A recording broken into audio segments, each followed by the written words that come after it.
श्रीगुरुभ्यो नमः। हरिः ओम्। श्रीशैलेशदयापात्रं दीभक्त्यादिगुणार्णवम् प्रवणं वन्दे रम्यजामातरं मुनिं। लक्ष्मीनाथसमारम्भां नाथयामुनमध्यमाम् अस्मदाचार्यपर्यन्तां वन्दे गुरुपरम्पराम्। यो नित्यमच्युतपदाम्बुजयुग्मरुग्मा व्यामोहतस्तदितराणि तृणाय मेने। अस्मद्गुरोर्भगवतोऽस्य दयैकसिन्धोः रामानुजस्य चरणौ शरणं प्रपद्ये। ಶ್ರೀಮತೆ ರಾಮಾನುಜಾಯ ನಮಃ. ಥ್ಯಾಂಕ್ ಯು ಗುರುಜಿ. ಧನ್ಯವಾದಗಳು ಮೇಡಮ್. ಓಂ ಗಂ ಗಣಪತಯೇ ನಮಃ. ಓಂ ಪುಣ್ಯಾಂಬೋಜ ವಿಕಾಸಾಯ ಪಾಪಧ್ಯಾನ ಕ್ಷಯಾಯ ಚ ಶ್ರೀಮಾನ್ ಆವಿರ್ಭೂತ್ ಭೂಮೌ ರಾಮಾನುಜ ದಿವಾಕರಃ. ಜ್ಞಾನಾನಂದಮಯಂ ದೇವಂ ನಿರ್ಮಲಾ ಸ್ಫಟಿಕಾಕೃತಿಂ ಆಧಾರಂ ಸರ್ವವಿದ್ಯಾನಾಂ ಹಯಗ್ರೀವಮುಪಾಸ್ಮಹೇ. ಇವತ್ತಿಂದ ನಕ್ಷತ್ರ ಸಿರೀಸು, ನಕ್ಷತ್ರಗಳು ಕ್ಲಾಸಸ್ಸು. ಈಗ ನೀವು ನಿಮಗೆ ಆಲ್ರೆಡಿ ನಾನು ಭಾವಗಳ ಕಾರಕತ್ವ ಮತ್ತು ರಾಶಿಗಳ ಸ್ವರೂಪ ನಿಮ್ಗೆ ಹೇಳ್ಕೊಟ್ಟಿದ್ದೀನಿ ಜ್ಯೋತಿಷ ಪಾಠಗಳಲ್ಲಿ. ಇದಕ್ಕೆ ಮುಂಚೆ ನಿಮಗೆ ಪಂಚಾಂಗದಲ್ಲಿ ಬರ್ತಕ್ಕಂಥದ್ದು, ಪಂಚಾಂಗ ಯಾವ ರೀತಿ ಓದಬೇಕು, ನಕ್ಷತ್ರಗಳು, ಕರಣಗಳು, ಯೋಗಗಳು, ತಿಥಿಗಳು, ಅದು ಯಾವ ರೀತಿ ಕ್ಯಾಲ್ಕುಲೇಷನ್ ಮಾಡೋದು ಎಲ್ಲ ಹೇಳ್ಕೊಟ್ಟಿದ್ದೀನಿ. ಇವತ್ತಿಂದ ನಕ್ಷತ್ರ ಸಿರೀಸ್. ಇದು ನಕ್ಷತ್ರ ತುಂಬಾ ಒಳ್ಳೇದು. ಯಾವ ತರ ಅಂದ್ರೆ, ಈ ರಾಶಿಗಳು ಕಲ್ಪನೆ ಬರೋ ಮುಂಚೆ ನಕ್ಷತ್ರಗಳಿಂದಾನೇ ಪ್ರಿಡಿಕ್ಷನ್ಸ್ ಹೇಳೋರು ಅಂತ ಹೇಳೋರು. ಆದ್ರೆ ಈ ನಕ್ಷತ್ರ ನಾಡಿ ಭವಿಷ್ಯಗಳೆಲ್ಲ ನಕ್ಷತ್ರದ ಮೇಲೆನೆ ಡಿಪೆಂಡ್ಸ್ ಆಗಿರ್ತದೆ. ಈ ನಕ್ಷತ್ರಗಳ ಬಗ್ಗೆ ಎರಡು ರೀತಿ ಕಲ್ಪನೆಗಳಿದಾವೆ. ವೇದಗಳ ಪ್ರಕಾರ ನಕ್ಷತ್ರಗಳ ಪಟ್ಟಿ ಆರಂಭದ ಬಿಂದು ಕೃತ್ತಿಕ. ನಿಮ್ಗೆ ಆಲ್ರೆಡಿ ಹೇಳ್ತೀನಿ ಒಂದು ಕ್ಲಾಸಲ್ಲಿ, ಕೃತಿಕಾ ನಕ್ಷತ್ರನ ಆದಿ ನಕ್ಷತ್ರ ಅಂತ ಹೇಳ್ತಾರೆ. ಆದಿ ನಕ್ಷತ್ರ ಅಂದ್ರೆ ಫಸ್ಟ್ ನಕ್ಷತ್ರ ಅಂತ.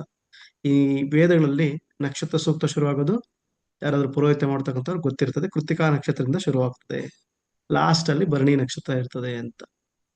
ಅದೇ ರೀತಿನೇ ಇದು ತಗೊಂಡು ಹೋಗ್ತದೆ ಅಂತ. ಎರಡನೇದು ರವಿ, ನಮ್ಗೆ ಅಧಿಪತಿ, ಗ್ರಹಗಳೆಲ್ಲ ಅಧಿಪತಿ, ಅದಕ್ಕೆ ರವಿ ನಕ್ಷತ್ರದಿಂದ ಶುರು ಆಗ್ತದೆ ಅಂತ ಇನ್ನೊಂದು ವಾದ. ಆದ್ರೆ ರಾಶಿ ವರ್ಗಗಳ ಪ್ರಕಾರ ನಾವು ಮಾಡ್ಬೇಕಾದ್ರೆ ಭರಣಿ ನಕ್ಷತ್ರ ಲಾಸ್ಟ್ ಅಂತ ಹೇಳಕ್ಕಾಗಲ್ಲ, ಅಶ್ವಿನಿ ನಕ್ಷತ್ರದಿಂದ ಶುರು ಆಗ್ತದೆ, ಕೇತು ನಕ್ಷತ್ರಗಳಿಂದ ಶುರು ಆಗ್ತದೆ ಅಂತ. ನೀವು ಕಾಲಪುರುಷನ ಅಂಗಾಂಗಗಳ ವಿಚಾರ ರಚನೆ ನೋಡೋದು ಪಾಠ ಇದ್ರು ಕ್ಲಾಸಸ್ ಹೇಳ್ಕೊಡ್ತೀನಿ, ಆವಾಗ್ಲೂ ಹೇಳ್ಕೊಡ್ಬೇಕಾದ್ರು ಅಷ್ಟೇ. ಭರಣಿ ನಕ್ಷತ್ರ ಮತ್ತು ಅಶ್ವಿನಿ ನಕ್ಷತ್ರ ಪಾದಗಳಲ್ಲಿ ಬರ್ತದೆ, ಕೃತಿಕಾ ನಕ್ಷತ್ರ ತಲೆಯಿಂದ ಶುರುವಾಗ್ತದೆ. ಸೊ ನಮ್ಮ ಕಾಲಪುರುಷನ ಅಂಗಾಂಗಗಳು, ಒಂದು ನಕ್ಷತ್ರಕ್ಕೂ ಕಾಲಪುರುಷನ ಯಾವ ಅಂಗಾಂಗ ಅಂತ ಹೇಳ್ಬಿಟ್ಟು ಕೊಟ್ಕೊಂಡು ಹೋಗಿದ್ದಾರೆ. ಈ ವಿಚಾರಗಳು ನಾನು ಇವತ್ತಿನ ಪಾಠದಲ್ಲೂ ನಿಮ್ಮ ಹತ್ರ ಮಾತಾಡ್ತೀನಿ. ಈ ಸಂಕ್ರಾಂತಿ ವಿಷಯ ಸಮಯದಲ್ಲಿ ನಕ್ಷತ್ರ ಪುಂಜದ ವರ್ಷದ ಆರಂಭ ಸೂಚಿಸ್ತಕ್ಕಂಥದ್ದು ಇವೆಲ್ಲ ಇದೆ. ನಿಮ್ಗೆ ಚೆನ್ನಾಗಿ ಜ್ಞಾಪಕ ಇರಲಿ, ಮಕರ ಸಂಕ್ರಮಣ ಆದ್ರೆ ಸಂಕ್ರಾಂತಿ, ಕಟಕ ಸಂಕ್ರಮಣ ಆಗ್ಬೇಕಾದ್ರೆ ನಾವು ದೇಶ ಕಾಲ ವರ್ತಮಾನ ಪರಿಸ್ಥಿತಿ, ದೇಶದ ಭವಿಷ್ಯ ಒಂದು ವರ್ಷ ಹೆಂಗಿರ್ತದೆ ಅಂತ ಪ್ರಿಡಿಕ್ಷನ್ಸ್ ಮಾಡ್ತಕ್ಕಂಥದ್ದು, ಜ್ಯೋತಿಷ್ಯ ಹೇಳ್ತಕ್ಕಂಥದ್ದು ಕಟಕ ಸಂಕ್ರಮಣಕ್ಕೆ ಹೇಳ್ತಾರೆ. ದಕ್ಷಿಣಾಯನ ಶುರುವಾಗ್ತದೆ ಅಂತ ಹೇಳ್ತಾರಲ್ಲ, ಅದು ಕಟಕ ಸಂಕ್ರಮಣ ಆವಾಗ ಹೇಳ್ತಾರೆ. ಈ ಎಲ್ಲಾನು ನಕ್ಷತ್ರಗಳ ವಿಚಾರದಲ್ಲಿ ಕೆಲವು ಆ ಕಡೆ ಈ ಕಡೆ ಬರ್ತಾ ಇರ್ತದೆ. ನಕ್ಷತ್ರಗಳ ಪಟ್ಟಿ ಆರಂಭ ಸ್ಪಿಕ್ಕಾ ನಕ್ಷತ್ರಕ್ಕೆ, ಇದನ್ನು ಸಂಸ್ಕೃತ ಚಿತ್ತ ಅಂತ ಕರೀತಾರೆ. ಚಿತ್ತಾ ನಕ್ಷತ್ರಕ್ಕೆ ಆಪೋಸಿಟ್ ಅಲ್ಲಿ ಯಾವ್ದಿದೆ ನೇರವಾಗಿ ಅಂದ್ರೆ ಅದು ಅಶ್ವಿನಿ ನಕ್ಷತ್ರ ಬರ್ತದೆ. ಅದಕ್ಕೆ ಮೇಷರಾಶಿಯಿಂದ ಅಶ್ವಿನಿ ನಕ್ಷತ್ರ ರಾಶಿಗಳ ರೂಪದಲ್ಲಿ ಅಶ್ವಿನಿ ನಕ್ಷತ್ರಕ್ಕೆ ಮೊದಲನೇ ಸ್ಥಾನ ಕೊಟ್ಟು ಅಲ್ಲಿ ಹೋಗಿರ್ತಕ್ಕಂಥದ್ದು. ಈ ಸಂಕ್ರಾಂತಿ ಸಮಯಗಳು ಸೂರ್ಯನ ಮೇಷ ರಾಶಿ ಮೂಲಕ ಅದು ಹೋಗುತ್ತಿದ್ದು, ಇವೆಲ್ಲಾನು ಕೆಲವು ಕಾನ್ಸೆಪ್ಟ್ಗಳು, ಒಂದಷ್ಟು ಕನ್ಫ್ಯೂಷನ್ಸ್, ಕೆಲವು ಒಂದು ಡಿಫರೆಂಟ್ ಥಿಯರಿಗಳೆಲ್ಲ ಇದಾವೆ. ಯಾವ್ದು ಫಸ್ಟ್ ನಕ್ಷತ್ರ ಅನ್ನೋದಕ್ಕೆ. ಕೃತಿಕಾ ನಕ್ಷತ್ರನ ಅಶ್ವಿನಿ ನಕ್ಷತ್ರನ. ಕೃತಿಕಾ ನಕ್ಷತ್ರ ಆದ್ರೆ ಮೇಷರಾಶಿ ಯಾಕೆ ಕೃತಿಕಾ ನಕ್ಷತ್ರದಿಂದ ಶುರುವಾಗಿಲ್ಲ, ಅಶ್ವಿನಿ ನಕ್ಷತ್ರದಿಂದ ಯಾಕೆ ಶುರುವಾಯಿತು, ಇದೆಲ್ಲ ಇದೆ. ಆದ್ರೆ ವೇದಗಳಲ್ಲಿ ಇರ್ತಕ್ಕಂಥದ್ದು ಕೃತಿಕಾ ನಕ್ಷತ್ರ ಆದಿ ನಕ್ಷತ್ರ. ಪ್ರಾಚೀನ ಹಿಂದೂ ಧರ್ಮ ಗ್ರಂಥಗಳಲ್ಲಿ ಮಹಾಭಾರತ, ಹರಿವಂಶ ಈ ಕಡೆ ಹೇಳ್ತಕ್ಕಂಥದ್ದು ನಕ್ಷತ್ರಗಳೆಲ್ಲನೂ ದಕ್ಷನ ಮಕ್ಕಳು, ಪುತ್ರಿಯರು ಅಂತ. ಅವ್ರನ್ನೆಲ್ಲರನ್ನು 27 ಜನ ಪುತ್ರಿಯರನ್ನು ಚಂದ್ರನಿಗೆ ಮದುವೆ ಮಾಡ್ಕೊಡ್ತಾರೆ. ಇದರಲ್ಲಿ ಚಂದ್ರನ ಒಲವು ಜಾಸ್ತಿ ರೋಹಿಣಿಗೆ. ರೋಹಿಣಿನೇ ಮೊದಲ ಹೆಂಡತಿ ಅಂತ ಕೂಡ ಹೇಳ್ತಾರೆ. ಇದರಿಂದ 26 ಮಂದಿರು ನಿರ್ಲಕ್ಷಿಸಿದಾಗ ಅವ್ರನ್ನ 26 ಜನನ ಸರಿಯಾಗಿ ನೋಡ್ಕೊಂಡಿದ್ರೆ ಬರೀ ರೋಹಿಣಿ ಹತ್ರನೇ ಜಾಸ್ತಿ ಇದ್ಬಿಟ್ಟಾಗ ಚಂದ್ರದೇವನಿಗೆ ದಕ್ಷ, ಅವನ ಮಾವ ದಕ್ಷಿಣ ಏನ್ ಮಾಡ್ತಾನೆ, ನಿನಗೆ ಕುಷ್ಠರೋಗ ಲೆಪ್ರೋಸಿ ಬರಲಿ ಅಂತ ಹೇಳ್ಬಿಟ್ಟು ಶಾಪ ಕೊಡ್ತಾನೆ. ಅದಕ್ಕೆ ಇವಾಗ ಈ ಕುಷ್ಠರೋಗ ಬರಬೇಕು ಅಂದಾಗ ಎಲ್ಲಾರ್ಗು ಕಾಣಿಸದೆ ಆಗ್ಬಿಟ್ಟು ತೊಂದರೆ ಆಗ್ಬಿಡ್ತದೆ ಅಂತ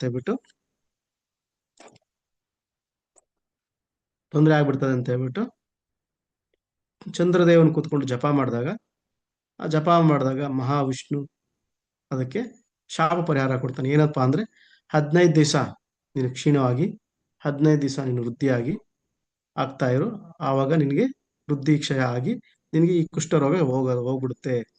ಎರಡನೇದು, ನೀನು 27 ಜನ ಹೆಂಡತಿಯರನ್ನು ಸರಿಯಾಗಿ ಅವಾಗ ನೋಡ್ಕೊ, 27 ನಕ್ಷತ್ರಗಳ ಜೊತೆನು ನೀನು ಸರಿಯಾಗಿರಿದ್ರೆ ತೊಂದರೆ ಆಗಲ್ಲ ಅಂತ ಹೇಳ್ಬಿಟ್ಟು ಚಂದ್ರದೇವನಿಗೆ ಈ ಒಂದು ರೀತಿಯ ವರ ಕೊಟ್ಟು ಇದನ್ನು ವಾಸಿ ಮಾಡ್ತಾನೆ ಅಂತ ಹೇಳ್ಬಿಟ್ಟು. ಇವೆಲ್ಲ ನಕ್ಷತ್ರಗಳು ದಕ್ಷಿಣ ಮಕ್ಕಳು ಅಂತ. ಅದು ಇನ್ನೊಂದರಲ್ಲಿ ಹೇಳ್ತಾರೆ ನಕ್ಷತ್ರಗಳು ಕಶ್ಯಪರ ಪುತ್ರಿಯರು ಅದು ಕೂಡ ಹೇಳ್ತಾರೆ. ಇವೆಲ್ಲಾನು ಕೆಲವು ನಕ್ಷತ್ರಗಳ ಬ್ಯಾಕ್ ಗ್ರೌಂಡ್ಗಳು. ನಕ್ಷತ್ರ ಅಂದ್ರೆ ಯಾವುದು ನಶಿಸಲ್ವೋ, ಯಾವುದು ಮೂವ್ಮೆಂಟ್ ಆಗಲ್ವೋ, ಯಾವುದು ಚರ ಸ್ಥಿತಿ ಇಲ್ವೋ ಅದನ್ನ ನಕ್ಷತ್ರ ಅಂತ ಕೂಡ ಹೇಳ್ತಾರೆ ಅಂತ ಇನ್ನೂ ಒಂದು ವಿವರಣೆ ಇದೆ. ಇಲ್ಲಿ ನಕ್ಷತ್ರಗಳನ್ನ ಹೇಗೆ ಬಳಸಲಾಗ್ತದೆ? ಜನ್ಮಕುಂಡಲಿ ಜನನ ಸಮಯದಲ್ಲಿ ಚಂದ್ರನ ನಕ್ಷತ್ರ ಯಾವ ನಕ್ಷತ್ರದಲ್ಲಿ ಇರ್ತದೋ ಸ್ವಭಾವ, ಅಭ್ಯಾಸಗಳು ಮತ್ತು ಭಾವನಾತ್ಮಕ ಮಾದರಿಗಳು ಪ್ರಾಥಮಿಕವಾಗಿ ಸೂಚಿಸ್ತಾ ಇರ್ತಕ್ಕಂಥದ್ದು. ಆ ನಕ್ಷತ್ರದ ಒಂದು ನಮ್ಮ ಜನ್ಮ ನಕ್ಷತ್ರ ತಗೊಂಡು ತುಂಬಾ ಇಂಪಾರ್ಟೆಂಟ್ ಜನ್ಮಕುಂಡಲಿಯಲ್ಲಿ ಜನ್ಮ ನಕ್ಷತ್ರ. ಇದಾದ್ಮೇಲೆ ಹೆಸರ ಇಡಲು ನಕ್ಷತ್ರ, ಯಾವುದೇ ಹೆಸರಿಡ್ಬೇಕಾದ್ರೆ ನಕ್ಷತ್ರಗಳಿರ್ತದೆ. ಅಕಸ್ಮಾತ್ ಹೆಸರೇ ಇಲ್ಲ ಅಂದಾಗ ನಾಮ ನಕ್ಷತ್ರ, ಆ ನಕ್ಷತ್ರದ ಆ ಹೆಸರಿನ ಮೊದಲನೇ ಅಕ್ಷರ ತಗೊಂಡು ನಾಮ ನಕ್ಷತ್ರ ತಿಳ್ಕೊಂಡು ಕೂಡ ನಾವು ವ್ಯವಹಾರ ಮಾಡ್ಬೇಕಾಗ್ತದೆ. ಮುಹೂರ್ತಗಳು, ಚುನಾವಣಾ ಜ್ಯೋತಿಷ್ಯ ಅಂತ ಹೇಳಿದ್ರೆ ಎಲೆಕ್ಟ್ರೋಲ್ ಅಂತ ಹೇಳ್ತಾರೆ ಇಂಗ್ಲಿಷಲ್ಲಿ. ಈ ಮುಹೂರ್ತಗಳಲ್ಲಿ ತುಂಬಾ ಇಂಪಾರ್ಟೆಂಟ್. ತಾರಾಬಲಗಳು, ಅವು ಶುಭ ಸಮಯಗಳು, ಆಯ್ಕೆ ನಕ್ಷತ್ರಗಳು ಇವೆಲ್ಲ ಮಾಡ್ತಕ್ಕಂಥದ್ದು ಕೂಡ ನಕ್ಷತ್ರಗಳು ತುಂಬಾ ಇಂಪಾರ್ಟೆಂಟ್. ಮತ್ತೆ ದಶಾಗಳು, ಗ್ರಹ ಅವಧಿಗಳು, ಇದೆಲ್ಲ ದಶಾಭುಕ್ತಿಗಳು ಕೂಡ ನಕ್ಷತ್ರ. ನಮ್ದೇನು ವಿಂಶೋತ್ತರಿ ದಶಾ ಅಂತ ಏನ್ ಹೇಳ್ತೀರಿ, ಈ ವಿಂಶೋತ್ತರಿ ದಶಾನು ಕೂಡ ನಕ್ಷತ್ರ ದಶಾ ಅಂತ ಕೂಡ ನಾವು ಕರಿತೀರಿ. ಈ ನಕ್ಷತ್ರಗಳಿಂದಾನೇ ನಮ್ಗೆ ಮತ್ತೆ ದಶಾಗಳು ಏನ್ ಪೆಂಡಿಂಗ್ ಇದೆ ಅಂತೆಲ್ಲ ತಿಳ್ಕೊಳ್ತಕ್ಕಂಥದ್ದು. ಮಾನಸಿಕ ಚಕ್ರಗಳು ಮೌಲ್ಯಮಾಪನ ಮಾಡಲು ನಕ್ಷತ್ರ ನಿಯೋಜನೆ, ನಮ್ಮ ದಶಾಭುಕ್ತಿಗಳಿಗೆ ನಡೀತಿದೆ, ಈ ದಶೆಯಲ್ಲಿ ಏನಾಗ್ತದೆ, ಇವೆಲ್ಲನೂ ಅದರಿಂದ ನಕ್ಷತ್ರಗಳಿಂದಾನೇ ನಡೀತಕ್ಕಂಥದ್ದು. ಮತ್ತೆ ಮ್ಯಾಚ್ ಮೇಕಿಂಗ್ ಗೊತ್ತಲ್ಲ, ಮ್ಯಾಚ್ ಮೇಕಿಂಗ್ ಅಂದ್ರೆ ಕುಂಡಲಿ ಮ್ಯಾಚಿಂಗ್, ಮದುವೆಗೆ, ಗಣಕೂಟ ನೋಡೋದಕ್ಕೆ, ಮೌಲ್ಯಮಾಪನ ಮಾಡೋದಕ್ಕೆ, ಇವೆಲ್ಲ ಅದಕ್ಕೂ ನಕ್ಷತ್ರಗಳನ್ನೇ ಬಳಸ್ತೀರಿ. ನಕ್ಷತ್ರಗಳಿಲ್ದಿರ ನಮ್ಮ ಜ್ಯೋತಿಷ್ಯದಲ್ಲಿ ನಮ್ಮ ಕುಂಡಲಿ ಜ್ಯೋತಿಷ ಪ್ರಿಡಿಕ್ಷನ್ಸ್ ಇನ್ನೊಂದಿನದ್ದು ಯಾವುದು ಆಗಲ್ಲ, ತುಂಬಾ ಕಷ್ಟ ಆಗ್ತದೆ. ಈ ರೀತಿ ಎಲ್ಲ ನಾವು ನಕ್ಷತ್ರಗಳನ್ನ ಬಳಸ್ತೀರಿ. ಇನ್ನೇನಾದ್ರೂ ನಿಮ್ಗೆ ಇದರಲ್ಲಿ ಡೌಟ್ ಇದೆಯಾ? ಏನಾದ್ರು ಪ್ರಶ್ನೆ ಇದೆಯಾ? ಪ್ರಶ್ನೆ ಇದ್ರೆ ಕೈ ರೈಸ್ ಮಾಡಿ.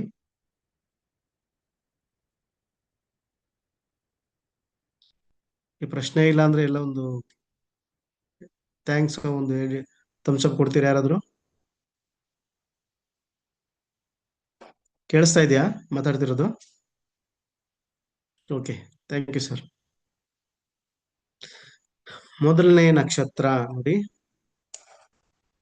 ನಾನು ಈಗ ಅಶ್ವಿನಿ ನಕ್ಷತ್ರದಿಂದ ತಗೊಂತಾ ಇದ್ದೀನಿ ನಮ್ಮ ರಾಶಿಗಳ ಪ್ರಕಾರ. ನಿಮ್ಗೆ 27 ನಕ್ಷತ್ರಗಳು ತುಂಬಾ ವಿಚಾರ ಕೊಡ್ಬೇಕು, ಆದಷ್ಟು ಸ್ವಲ್ಪ ಡೀಟೇಲ್ ಆಗಿ ಮಾಡಿದ್ದೀನಿ. ನಕ್ಷತ್ರಗಳಲ್ಲಿ ಅಶ್ವಿನಿ ನಕ್ಷತ್ರ. ಈ ಅಶ್ವಿನಿ ನಕ್ಷತ್ರ ನಿಮ್ಗೆ ಎಲ್ಲಿದೆ ಕಾಣಿಸ್ತಕ್ಕಂಥದ್ದು ಈ ರೀತಿ ಕಾಣಿಸ್ತದೆ. ಈ ರೆಡ್ ಕಲರ್ ಇದೆಯಲ್ಲ, ಇದು ಅಶ್ವಿನಿ ನಕ್ಷತ್ರ. ಈ ನಕ್ಷತ್ರ ಪುಂಜಗಳಲ್ಲಿ ಇದನ್ನ ಅಶ್ವಿನಿ ನಕ್ಷತ್ರ. ಈ ಅಶ್ವಿನಿ ನಕ್ಷತ್ರದ ಬೆಳಕು ನಮ್ಮ ಭೂಮಿ ಮೇಲೆ ಬೀಳ್ಬೇಕಾದ್ರೆ ಚಂದ್ರ ನಕ್ಷತ್ರದಲ್ಲಿದ್ದಾಗ ಅದನ್ನ ಕ್ಯಾಲ್ಕುಲೇಷನ್ಸ್ ಮಾಡಿ ಅದನ್ನ ನಮ್ಮ ಜ್ಯೋತಿಷದಲ್ಲಿ ತಗೊಂಡಿರ್ತಕ್ಕಂಥದ್ದು. ಇಲ್ಲಿ ಪ್ರತಿ ನಕ್ಷತ್ರಕ್ಕೂ ಒಂದೊಂದು ಕಥೆ ಇದೆ. ಪ್ರತಿಯೊಂದು ನಕ್ಷತ್ರದಲ್ಲೂ ಒಬ್ಬೊಬ್ಬ ವ್ಯಕ್ತಿನ ಒಬ್ಬೊಬ್ಬರನ್ನು ತಗೊಂಡು ಅವ್ರ ಬಗ್ಗೆ ನಾವು ಮಾತಾಡ್ತಾ ಹೋಗ್ತೀವಿ.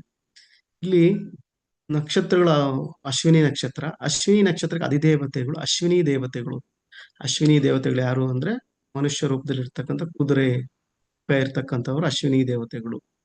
ಈ ಅಶ್ವಿನಿ ದೇವತೆಗಳು ಯಾರು ಅಂದ್ರೆ ಇವರು ಸೂರ್ಯನಿಗೂ ಛಾಯಾದೇವಿಗೂ ಹುಟ್ಟಿದಂತ ಮಕ್ಕಳು, ಟ್ವಿನ್ಸು, ಅವಳಿ ಜವಳಿ ಮಕ್ಕಳು. ಯಾವಾಗ ಹುಡ್ತಾರೆ ಇವರು ಅಂದಾಗ, ಈ ಛಾಯಾದೇವಿ ಅಲ್ಲ, ಸಂಜ್ಞಾದೇವಿ, ಸೂರ್ಯನ ಮೊದಲ ಹೆಂಡತಿ ಸನ್ನಾದೇವಿ ಏನಿದ್ದಾರೆ, ಈ ಸಂಜ್ಞಾದೇವಿ ಸೂರ್ಯನ ತಾಪ ತಾಳಕ್ಕಾಗ್ದಿರ ಆಕೆ ಛಾಯ ರೂಪ ಕೊಟ್ಟು ಛಾಯಾದೇವಿನ ಆ ಛಾಯಾದೇವಿನ ಸೂರ್ಯನ ಹತ್ರ ಬಿಟ್ಟು ಹೋಗಿರ್ತಾಳೆ. ಅವ್ರಿಗೆ ಹುಟ್ಟಿರ್ತಕ್ಕಂಥ ಶನಿ ಮತ್ತೆ ಅವರ ಜೊತೆ ಇರ್ತಕ್ಕಂಥ 3 ಜನ ಮಕ್ಕಳು. ಇದು ಯಾವತ್ತು ಸೂರ್ಯನಿಗೆ ಗೊತ್ತಾಗುತ್ತೋ ಇವರು ನನ್ನ ಸಂಜ್ಞಾದೇವಿ ಅಲ್ಲ ಅಂತ ಹೇಳ್ಬಿಟ್ಟು, ಆವಾಗ ಆತನ ಕೋಪ ಬಂದಾಗ ಎಲ್ಲ ಆಕೆ ಹೇಳ್ಬಿಡ್ತಾಳೆ. ಮತ್ತೆ ಹೋಗ್ಬಿಟ್ಟು ಸಂಜ್ಞಾದೇವಿನ ಕೇಳಿದಾಗ ಸನ್ನಾದೇವಿ ಹೇಳ್ತಾರೆ, ನನಗೆ ನಿನ್ನ ತಾಪಮಾನನ ನನ್ನ ಕೈಲಿ ತಟ್ಕೊಳಕ್ ಆಗ್ತಿಲ್ಲ ಅಂತ. ಆವಾಗ ಆಕೆ ಇದು ಮಾಡಿದಾಗ ಜಪ ಮಾಡಿ ತಪ ಮಾಡಿ ಆಕೆ ರೂಪ ಹೊಂದಾಗ ಸೂರ್ಯನು ಕುದುರೆ ರೂಪದಲ್ಲಿ ಮತ್ತೆ ಸನ್ನಾದೇವಿನು ಕುದುರೆ ರೂಪದಲ್ಲಿ ಅವರಿಬ್ರು ಸೇರಿದಾಗ ಇರ್ತಕ್ಕಂಥ ಮಕ್ಕಳು ಅಶ್ವಿನಿ ದೇವತೆಗಳು. ಅದಕ್ಕೆ ಅವ್ರಿಗೆ ಕುದುರೆ ಮುಖಗಳು ಅಂತ, ಕುದುರೆ ಮುಖ ಇರ್ತದೆ ಅಂತ. ಈ ಅಶ್ವಿನಿ ದೇವತೆಗಳು ತಥಾಸ್ತು ದೇವತೆಗಳು ಅಂತ ಎಲ್ಲಾ ಕಡೆ ಫೇಮಸ್. ನಾವೇನಾದ್ರು ಪ್ರಾರ್ಥನೆ ಮಾಡ್ಕೊಂಡ್ರೆ ಈ ದೇವತೆಗಳು ತಥಾಸ್ತು ಅಂತ ಕೊಟ್ಬಿಡ್ತಾರೆ. ಈ ಕಥೆ ಯಾವಾಗಿಂದ ತಥಾಸ್ತು ಅಂತಾರೆ ಅಂದ್ರೆ, ನೀವು ನೋಡ್ತಿರ್ಬೇಕಾದ್ರೆ ಮಹಾಭಾರತದಲ್ಲಿ ಕುಂತಿ ದೇವಿಗೆ 5 ವರ ಕೊಟ್ಟಿರ್ತಾರೆ. 5 ಸಲ ನೀನು ಪ್ರಾರ್ಥನೆ ಮಾಡ್ಕೊಂಡ್ರೆ ನಿನ್ಗೆ ಮಕ್ಕಳಾಗ್ತಾವಮ್ಮ ಅಂತ. 5ನೇ ಮಂತ್ರ ಅಶ್ವಿನಿ ದೇವತೆಗಳ ಮಂತ್ರ. ಅದನ್ನ ಪಾಂಡವರಾಜನು ಮಾಧುರಿ ದೇವಿಗೆ ಕೊಡೋಕೆ ಹೇಳಿರ್ತಾರೆ. ಆ ಮಾಧುರಿ ದೇವಿ ಪ್ರಾರ್ಥನೆ ಮಾಡ್ಕೊಂಡಾಗ ಅಶ್ವಿನಿ ದೇವತೆಗಳಿಬ್ಬರು, ಅವರಿಬ್ಬರಿಗೂ ಹುಡ್ತಕ್ಕಂಥ ಮಕ್ಕಳು ಅಂದ್ರೆ ಅವ್ರನ್ನ ಪ್ರಾರ್ಥನೆ ಮಾಡೋದಕ್ಕೆ ಅವ್ರಿಗೆ ಹುಡ್ತಕ್ಕಂಥ ಮಕ್ಕಳು ನಕುಲ ಸಹದೇವರು. ಇದೆಲ್ಲರಿಗೂ ಕತೆ ಗೊತ್ತಿರ್ತಕ್ಕಂಥದ್ದೇ. ಅದಕ್ಕೆ ಅಶ್ವಿನಿ ದೇವತೆಗಳನ್ನ ಪ್ರಾರ್ಥನೆ ಮಾಡ್ಕೊಂಡ್ರೆ ತಥಾಸ್ತು ಅಂತಾರೆ. ತಥಾಸ್ತು ಅಂತಿರ್ತೀವಿ ಯಾವ ಟೈಮಲ್ಲಿ ಹೆಂಗಂತಿರಲ್ಲ, ತಥಾಸ್ತು ಅಂದ್ಬಿಟ್ಟಾಗ ನಮ್ಗೆ ಫಲ ಸಿಕ್ಬಿಡ್ತದೆ ಅಂತೆಲ್ಲ ಹೇಳ್ತಕ್ಕಂಥದ್ದು ಈ ಅಶ್ವಿನಿ ದೇವತೆಗಳಿಂದನೇ. ಈ ಅಶ್ವಿನಿ ದೇವತೆಗಳು ಹತ್ರ ಒಂದು ವಿದ್ಯೆ ಇರ್ತದೆ. ಏನು ವಿದ್ಯೆ? ಅವ್ರ ಹತ್ರ ಮೃತ ಸಂಜೀವಿನಿ ವಿದ್ಯೆ ಇರ್ತದೆ. ಇವರು ವೇದಗಳಲ್ಲಿ ಪಾರಾಯಣಸ್ಥರು. ಇವರು ಯಾವ್ದ್ರಲ್ಲಿ ಆಯುರ್ವೇದದಲ್ಲಿ ಪಾರಾಯಣ ಅಂದ್ರೆ ಪ್ರವೀಣರು. ಇವರು ವೈದ್ಯರು ಅಂತ ಕೂಡ ಹೇಳ್ತಾರೆ, ದೇವಲೋಕದ ವೈದ್ಯರು ಅಂತ ಕೂಡ ಹೇಳ್ತಾರೆ ಇವ್ರನ್ನ. ಅದಕ್ಕೆ ಅಶ್ವಿನಿ ನಕ್ಷತ್ರದಲ್ಲಿ ಏನಾದ್ರೂ ಸ್ವಲ್ಪ ಆರೋಗ್ಯ ಸಮಸ್ಯೆಗಳು ಏನಾದ್ರು ಇದ್ದಾಗ ಅವ್ರಿಗೆ ಸರ್ಜರಿಗಳು ಅದು ಇದೆಲ್ಲ ಮಾಡಿದ್ರೆ ತುಂಬಾ ಒಳ್ಳೇದಾಗ್ತದೆ ಅಂತ ಕೂಡ ಶಾಸ್ತ್ರಗಳಲ್ಲಿ ಹೇಳಿದೆ. ಆಮೇಲೆ ಅಶ್ವಿನಿ ದೇವತೆಗಳು ಪ್ರಾರ್ಥನೆ ಮಾಡಿಕೊಂಡು ನಾವೇನಾದ್ರೂ ಹಾಸ್ಪಿಟಲ್ಗೆ ಹೋಗ್ಬಿಟ್ರೆ ವಾಸಿ ಆಗುತ್ತೆ ಅಂತ ಹೇಳ್ತಾರೆ. ಈ ನಕ್ಷತ್ರ ಅಧಿಪತಿ ಕೇತು ಗ್ರಹ ಈ ನಕ್ಷತ್ರಕ್ಕೆ ಅಧಿಪತಿ. 27 ನಕ್ಷತ್ರಗಳಲ್ಲಿ 3 ನಕ್ಷತ್ರಗಳು ಕೇತು ಅಧಿಪತಿ. ಇದು ನಾವು ಫಸ್ಟ್ ಪಂಚಾಂಗ ಸೀರೀಸ್ ಅಲ್ಲೇ ನಾವು ಮಾತಾಡಿದಿರಿ. ಆದ್ರೂ ಮತ್ತೆ ಈ ವಿಚಾರಗಳು ಕೊಟ್ಟಿದೆ. ಹೆಸರಿನ ಅಕ್ಷರಗಳು ಚೂ, ಚೇ, ಚೋ, ಚೌಲ. ಮೃಗ, ಯಾವ ಮೃಗ? ಇದು ಕುದುರೆ. ವೈರಿ, ಕುದುರೆಗೆ ವೈರಿ ಎಮ್ಮೆ. ಯಾಕೆ ಅಂದ್ರೆ ಮೃಗ ಕುದುರೆ ಆಗಿರೋದ್ರಿಂದ ಕುದುರೆ ತುಂಬಾ ಫಾಸ್ಟ್ ಆಗಿಬಿಡ್ತದೆ, ಇದಕ್ಕೆ ವೈರಿ ಎಮ್ಮೆ. ಇದನ್ನೆಲ್ಲ ಬರುತ್ತೆ ಈ ಮೃಗ, ಕುದುರೆ, ವೈರಿ, ಎಮ್ಮೆ. ಇದು ಪ್ರಾಣಿಗಳು. ಈ ಮ್ಯಾಚ್ ಮೇಕಿಂಗ್ ಏನು, ಈ ಮೇಳಾಮೇಳಿ, ಈ ಜಾತಕ ಹೊಂದಾಣಿಕೆ ವಿಚಾರದಲ್ಲಿ ಗಣಕೂಟಗಳಲ್ಲಿ ತುಂಬಾ ಬೇಕಾಗ್ತದೆ. ಗಣ, ದೇವಗಣ, ವೃಕ್ಷ, ಕಾಸರ್ಕ ವೃಕ್ಷ, ರಜ್ಜು, ಪಾದ, ರಜ್ಜು ಕೊಟ್ಟ ಪಾದ. ವೇದ ಯಾವ್ದಿದೆ ಅಶ್ವಿನಿ ನಕ್ಷತ್ರಕ್ಕೆ? ಜ್ಯೇಷ್ಠ ನಕ್ಷತ್ರ ಇದೆ. ಜ್ಯೇಷ್ಠ ನಕ್ಷತ್ರ ನಾಡಿ, ಆದಿನಾಡಿ, ಲಿಂಗ, ಪುರುಷಲಿಂಗ, ಮುಖ, ತಿರ್ಯಕ್. ನೋಡಿ ಇಲ್ಲಿ 3 ರೀತಿಯ ಇವು ನಿಮ್ಗೆಲ್ಲ ಗೊತ್ತಾಗುತ್ತೆ ನಾಡಿಗಳು. ವೇದ ಅಂದ್ರೆ ಇವಾಗ ಅಶ್ವಿನಿ ನಕ್ಷತ್ರದ ಅವ್ರಿಗೆ ಜ್ಯೇಷ್ಠ ನಕ್ಷತ್ರದವ್ರು ಕೊಟ್ಟು ಮದುವೆ ಮಾಡಬಾರ್ದು ಅಂತ. ಒಂದೇ ಪಾದ ಆದ್ರೆ ರಜ್ಜು ಕೂಟ ಒಂದೇ ಆದ್ರೆ ಆದಷ್ಟು ಅವಾಯ್ಡ್ ಮಾಡ್ಬೇಕು. ಉದರಕೂಟ ಅಂದ್ರೆ ಮಾಡಬಾರ್ದು ಅಂತೆಲ್ಲ ಹೇಳ್ತಾ ಹೋಗ್ತಾರೆ. ಏನಕ್ಕೆ ರಜ್ಜು ಕೂಟ ಉದರಕೂಟ ಆದ್ರೆ ಮಾಡಬಾರ್ದು ಅಂದ್ರೆ, ಎರಡೂ ಉದರಕೂಟ ಆದ್ರೆ ಮಕ್ಕಳಾಗಲ್ಲ ಅಂತ ಒಂದು ಪುರಾಣದ ಒಂದು ಕಥೆ, ಒಂದು ಶ್ಲೋಕ. ಅದಕ್ಕೆ ಈ ಮುಖ ಅಂತ ಹೇಳಿದ್ರಲ್ಲ, ಇದು ನಕ್ಷತ್ರ ಯಾವ ಕಡೆ ನೋಡ್ತದೆ ಅಂತ ಹೇಳ್ಬಿಟ್ಟು ಇದ್ರಲ್ಲಿ ಅದೋ ಮುಖ ಅಂತಿದೆ, ಊರ್ಧ್ವ ಮುಖ ಅಂತಿದೆ, ಮತ್ತೆ ತಿರ್ಯಕ್ ಅಂತಿದೆ. ಈ ತಿರ್ಯಕ್ ಅಂದ್ರೆ 3 ಕಡೆ ನೋಡ್ತಕ್ಕಂಥದ್ದು. ಅಂದ್ರೆ ಎಡಗಡೆಗೆ ಬಲಗಡೆಗೆ ಮತ್ತೆ ಮುಂದ್ಗಡೆಗೆ ನೋಡ್ತಕ್ಕಂಥ ನಕ್ಷತ್ರ. ಕೆಲವರು ಹೇಳ್ತಾರೆ ಮೇಲ್ಗಡೆ ಕೆಳಗಡೆ ಮತ್ತೆ ಸ್ಟ್ರೈಟ್ ನೇರವಾಗಿ ನೋಡ್ತಕ್ಕಂಥ ನಕ್ಷತ್ರ ತಿರ್ಯಕ್ ನಕ್ಷತ್ರಗಳು ಅಂತ ಹೇಳ್ತಾರೆ ಅಂತ. ಗುಣ ಅಂದ್ರೆ ಇದು ಯಾವ ರೀತಿಯ ಗುಣ? ಕ್ಷಿಪ್ರ ಗುಣ. ನೋಡಿ ಈ ಸನ್ನೆಗಳೇನಿದೆ ನೋಡಿ, ಕ್ಷಿಪ್ರ, ಈ ತಿರ್ಯಕ್, ಇವೆಲ್ಲಾನು ನಕ್ಷತ್ರಗಳು, ಲಿಂಗಗಳು, ಇವೆಲ್ಲ ನೀವು ಜ್ಞಾಪಕ ಇಟ್ಕೊಳ್ಬೇಕಾಗ್ತದೆ. ಯಾಕೆ ಅಂದ್ರೆ ಮುಂದೆ ಫ್ಯೂಚರ್ ಅಲ್ಲಿ, ಅಂದ್ರೆ ಮುಂದೆ ಹೋಗ್ತಾ ಹೋಗ್ತಾ ಪಾಠಗಳು ನಡೀತಿರ್ಬೇಕಾದ್ರೆ ನೀವು ಪ್ರಿಡಿಕ್ಷನ್ಸ್ ತುಂಬಾ ಬೇಕಾಗ್ತದೆ. ಇದು ದೇಹದಲ್ಲಿ ಅಧಿಪತಿ ಯಾವ್ದಪ್ಪ ಅಂದ್ರೆ ತಲೆ, ಮೂಳೆ. ತಲೆಯಲ್ಲಿ ಇರ್ತಕ್ಕಂಥ ಮೂಳೆಗೆ ಅಧಿಪತಿ ಅಶ್ವಿನಿ ನಕ್ಷತ್ರ. ನಕ್ಷತ್ರ ನೋಟ ಇರುತ್ತೆ, ಸಮನೋಟ ಇರ್ತದೆ, ನೇರವಾಗಿ ನೋಡ್ತಿರ್ತಕ್ಕಂಥದ್ದು ಅಂತ. ರಾಶಿಯಲ್ಲಿ ಮೇಷ ರಾಶಿ ಅಂದ್ರೆ ಇದು 360 ಡಿಗ್ರಿ ನಕ್ಷತ್ರ ಮಂಡಲದ ಸಂಪೂರ್ಣತೆ ಉಂಡು ಹೋಗ್ತಕ್ಕಂಥದ್ದು. ರಾಶಿಯಲ್ಲಿ ನಕ್ಷತ್ರಾಧಿಪತಿ 0 ಡಿಗ್ರಿಯಿಂದ 13.2 ಡಿಗ್ರಿವರೆಗೆ ಇರ್ತದೆ. ಪೂಜಿಸಬೇಕಾದ 2 ಡಿಗ್ರಿ ಅಂದ್ರೆ 13 ಡಿಗ್ರಿ 20 ನಿಮಿಷ ಅಂತ ಜ್ಞಾಪಕ ಇರಲಿ, ಅದು ಮರಿಬಾರದು. ಆಯ್ತಾ? ಪೂಜಿಸಬೇಕಾದ ದೇವತೆ ಈ ನಕ್ಷತ್ರದಲ್ಲಿ ದೋಷಗಳಿದ್ದಾಗ ಅಶ್ವಿನಿ ನಕ್ಷತ್ರಕ್ಕೆ ನಕ್ಷತ್ರ ಸೂಕ್ತದ ಪಾಠ ಜೊತೆಗೆ ಸರಸ್ವತಿ ದೇವಿನು, ಅಧಿದೇವತೆ ಪ್ರತಿ ದೇವತೆಗಳೆಲ್ಲ ಪೂಜೆ ಮಾಡ್ಕೊಳ್ಬೇಕಾದ್ರೆ ಅವ್ರನ್ನು ಆಹ್ವಾನಿಸಿ ಸರಸ್ವತಿ ದೇವಿನ ಆರಾಧನೆ ಮಾಡ್ರೆ ಅಶ್ವಿನಿ ನಕ್ಷತ್ರಕ್ಕೆ ನಮ್ಗೆ ಬೇಗ ಶಾಂತಿ ಆಗ್ತದೆ ಅಂತ. ಈ ಅಶ್ವಿನಿ ನಕ್ಷತ್ರದಲ್ಲಿ ಹುಟ್ಟಿದವರು ಹೆಂಗಿರ್ತಾರೆ? ಪ್ರಿಯ ಭೂಷಣ, ಎಲ್ಲರೂ ಪ್ರಿಯರಾಗಿರ್ತಾರೆ. ಅಲಂಕಾರಗಳಲ್ಲಿ ಪ್ರಿಯ ಉಳ್ಳವನು ಅಂದ್ರೆ ಇಷ್ಟಪಡ್ತಕ್ಕಂಥವನು. ಸ್ವರೂಪ ಒಳ್ಳೆ ಸುಂದರನು. ಸುಭಗ ಸರ್ವಜನ ಪ್ರಿಯನು. ದಕ್ಷ ಸಮರ್ಥನು. ಮಾತಿರ್ಮ ಬುದ್ಧಿವಂತನು ಆಗುವನು. ಸೇವೆಯಲ್ಲೂ ಧರ್ಮದಲ್ಲೂ ತತ್ಪರ. ನಮ್ರ ಸತ್ಯವಾದ ಮಾತನ್ನಾಡುವನು. ಸತ್ವ ಪ್ರಕಾರದ ಸಂಪತ್ತುಳ್ಳವನು. ಸ್ತ್ರೀ, ಪುತ್ರ ಮತ್ತು ಧನ ಇವುಗಳಿಂದ ಸಂತೋಷನು ಹೊಂದತಕ್ಕಂಥವನು. ಅಂದ್ರೆ ಅಶ್ವಿನಿ ನಕ್ಷತ್ರದಲ್ಲಿ ಇರ್ತಕ್ಕಂಥವ್ರು ಎಲ್ಲಾ ರೀತಿಯೂ ಚೆನ್ನಾಗಿರ್ತಾರೆ, ಧರ್ಮದಲ್ಲೂ ಚೆನ್ನಾಗಿರ್ತಾರೆ. ಯಾಕಂದ್ರೆ ಮೇಷರಾಶಿ ಧರ್ಮ ಅರ್ಥ ಕಾಮ ಮೋಕ್ಷದಲ್ಲಿ ಧರ್ಮ ರಾಶಿ ಅಂತಂದ್ರೆ ಧರ್ಮ ತತ್ವ ಹೊಂದಿರ್ತಕ್ಕಂಥದ್ದು. ಅದಕ್ಕೋಸ್ಕರ ಅಶ್ವಿನಿ ನಕ್ಷತ್ರದಲ್ಲಿ ಹುಟ್ಟಿರ್ತಕ್ಕಂಥವ್ರು ಕೂಡ ಧರ್ಮ ತತ್ಪರರಾಗಿರ್ತಾರೆ. ಎರಡನೇದು, ಈಗ ನೀವು ನೋಡಿದ್ರಿ ಮೊದಲನೇ ಚಿತ್ರನೂ ಹಂಗೆ ಇದೆ, ಎರಡನೇ ಚಿತ್ರನೂ ಹಂಗೆ ಇದೆ. ಮೊದಲನೇ ಚಿತ್ರದಲ್ಲಿ ಎಲ್ಲಿದೆ, ಇಲ್ಲಿ ರೆಡ್ ಡಾಟ್ ಎಲ್ಲಿದೆಯೋ ಅದು ಅಶ್ವಿನಿ ನಕ್ಷತ್ರ. ಈ ಭರಣಿ ನಕ್ಷತ್ರ 2 ನಕ್ಷತ್ರಗಳ ಗುಂಪು ಇದು. ನೋಡಿ 2 ಡಾಟ್ ಇದೆ, ಈ 2 ಡಾಟ್ ಇರ್ತಕ್ಕಂಥದ್ದು ಭರಣಿ ನಕ್ಷತ್ರ. ಅದೇ ನಕ್ಷತ್ರ ಪುಂಜದಲ್ಲಿ 2 ನಕ್ಷತ್ರ ಭರಣಿ ನಕ್ಷತ್ರ. ಈ ನಕ್ಷತ್ರಕ್ಕೆ ದೇವತೆ ಏನಿದ್ರೆ ಯಮಧರ್ಮ ರಾಜ. ಭರಣಿ ನಕ್ಷತ್ರದಲ್ಲಿ ಹುಟ್ಟಿದವರು ಧರಣಿ ಆಳ್ತಾರೆ ಅಂತ ಒಂದು ನಾಣ್ಣುಡಿ. ಇದು ಭರಣಿ ನಕ್ಷತ್ರದಲ್ಲಿ ಹುಟ್ಟಿದವರು ಧರ್ಮ ದೇವತೆಗೂ ತತ್ಪರಾಗಿರ್ತಾರೆ, ಧರಣಿನೂ ಆಳ್ತಾರೆ ಅಂತ. ಭರಣಿ ಮಳೆ ಬಿದ್ರೆ ಧರಣಿ ಬೆಳೆ ಅಂತ ಕೂಡ ಹೇಳ್ತಾರೆ. ಭರಣಿ ನಕ್ಷತ್ರದಲ್ಲಿ ಸೂರ್ಯ ಇರ್ಬೇಕಾದ್ರೆ ಮಳೆ ಆದ್ರೆ ತುಂಬಾ ಚೆನ್ನಾಗಾಗ್ತದೆ ಅಂತ. ಈ ಯಮಧರ್ಮರಾಜನ ಕತೆ ನಿಮ್ಗೆಲ್ಲ ಗೊತ್ತೇ ಇದೆ. ನರಕದಲ್ಲಿದ್ರು ಎಲ್ಲ ಧರ್ಮದ ಪ್ರಕಾರ ನಡೀತಾನೆ. ಯಾವುದೇ ಕಾರಣಕ್ಕೂ ಧರ್ಮ ಬಿಟ್ಟು ಆಚೆ ಹೋಗಲ್ಲ. ಧರ್ಮ ರಾಶಿಯಲ್ಲಿ ಇರ್ತಕ್ಕಂಥದ್ದು ಯಮಧರ್ಮರಾಜನ ಕತೆ ಎಲ್ಲ ನಿಮ್ಗೆ ಗೊತ್ತಿರೋದನ್ನ ಅದಕ್ಕೆ ಹಂಗೆ ಹೋಗ್ತೀನಿ. ಹೆಸರಿನ ಅಕ್ಷರಗಳು ಲೀ, ಲು, ಲೇ, ಲೋ ಅಂತೆಲ್ಲ ಇದೆ. ಮೃಗ, ಆನೆ. ಭರಣಿ ನಕ್ಷತ್ರದಲ್ಲಿ ಹುಟ್ಟಿರ್ತಕ್ಕಂಥವ್ರು ಧರ್ಮವಾಗಿದ್ದು ಗಟ್ಟಿಮುಟ್ಟಾಗಿ ಆನೆ ರೀತಿ ಚೆನ್ನಾಗಿರ್ತಾರೆ. ವೈರಿ ಸಿಂಹ. ಮಾನುಷ್ಯ ಗಣ. ವೃಕ್ಷ ನೆಲ್ಲಿ ಗಿಡ. ರಜ್ಜು ಜಾನು. ಜಾನು ಅಂದ್ರೆ ಕಟಿ ಅಂತ ಹೇಳ್ತಾರೆ, ಕಂಠ ಅಲ್ಲ ಕಟಿ ಅಂತ ಹೇಳ್ತಾರೆ, ಸೊಂಟ ಭಾಗ ಅಂತ ಹೇಳ್ತಾರೆ. ವೇದೆ. ಭರಣಿ ನಕ್ಷತ್ರದಲ್ಲಿ ಹುಟ್ಟಿದವರಿಗೆ ಅನುರಾಧ ನಕ್ಷತ್ರದ ಅವ್ರನ್ನ ಕೊಟ್ಟು ಮದುವೆ ಮಾಡಬಾರದು. ಮಧ್ಯನಾಡಿ. ಲಿಂಗ ಸ್ತ್ರೀಲಿಂಗ. ಮುಖ ಅಧೋಮುಖ. ಅಧೋಮುಖ ಅಂದ್ರೆ ಕೆಳಗಡೆ ನೋಡ್ತಕ್ಕಂಥ ನಕ್ಷತ್ರ ಇದು. ಈ ಅಧೋಮುಖಗಳು, ಈ ಊರ್ಧ್ವಮುಖಗಳು, ತಿರುಮುಖಗಳು ಇವೆಲ್ಲ ನಿಮ್ಗೆ ಈ ಮುಹೂರ್ತಗಳು ಇಡ್ಬೇಕಾದ್ರೆ ತುಂಬಾ ಎಫೆಕ್ಟಿವ್ ಆಗಿರ್ತದೆ. ಈ ಅಧೋಮುಖ ಅಂದ್ರೆ ಈ ಭೂಮಿ ಆಗಿರ್ತಕ್ಕಂಥದ್ದು, ಭೂಮಿಯಲ್ಲಿ ಬಿತ್ತನೆ ಮಾಡ್ತಕ್ಕಂಥದ್ದು, ಇವೆಲ್ಲ ಮಾಡಿದಾಗ ತುಂಬಾ ಪವರ್ಫುಲ್ ಆಗಿರ್ತದೆ, ತುಂಬಾ ಒಳ್ಳೆ ಫಲ ಸಿಗ್ತದೆ. ಗುಣ ಉಗ್ರರು ಗುಣ. ನೋಡಿ ಉಗ್ರ ನಕ್ಷತ್ರಗಳು ಅಂತೆಲ್ಲ ಬಂದಾಗ, ನಕ್ಷತ್ರ ಗುಣಗಳಲ್ಲಿ ಬಂದಾಗ ಕೆಲವು ನಕ್ಷತ್ರಗಳನ್ನ ಅದ್ರಿಗೆ ಯೂಸ್ ಮಾಡಲ್ಲ. ಏನಕ್ಕೆ ಯೂಸ್ ಮಾಡಲ್ಲ ನಾವು ಅಂದ್ರೆ ಆ ಒಂದು ಕಾರಕತ್ವಗಳಿಗೆ ಅದು ಒಳ್ಳೇದಾಗಲ್ಲ ಅಂತ. ಶುಕ್ರನ ನಕ್ಷತ್ರಗಳು ನೋಡಿ, ಈಗ ಉಗ್ರ ನಕ್ಷತ್ರ ಆಗಿರೋದ್ರಿಂದ ಇದು ಮುಹೂರ್ತದಲ್ಲಿ ಶುಭ ನಕ್ಷತ್ರ ಅಲ್ಲ.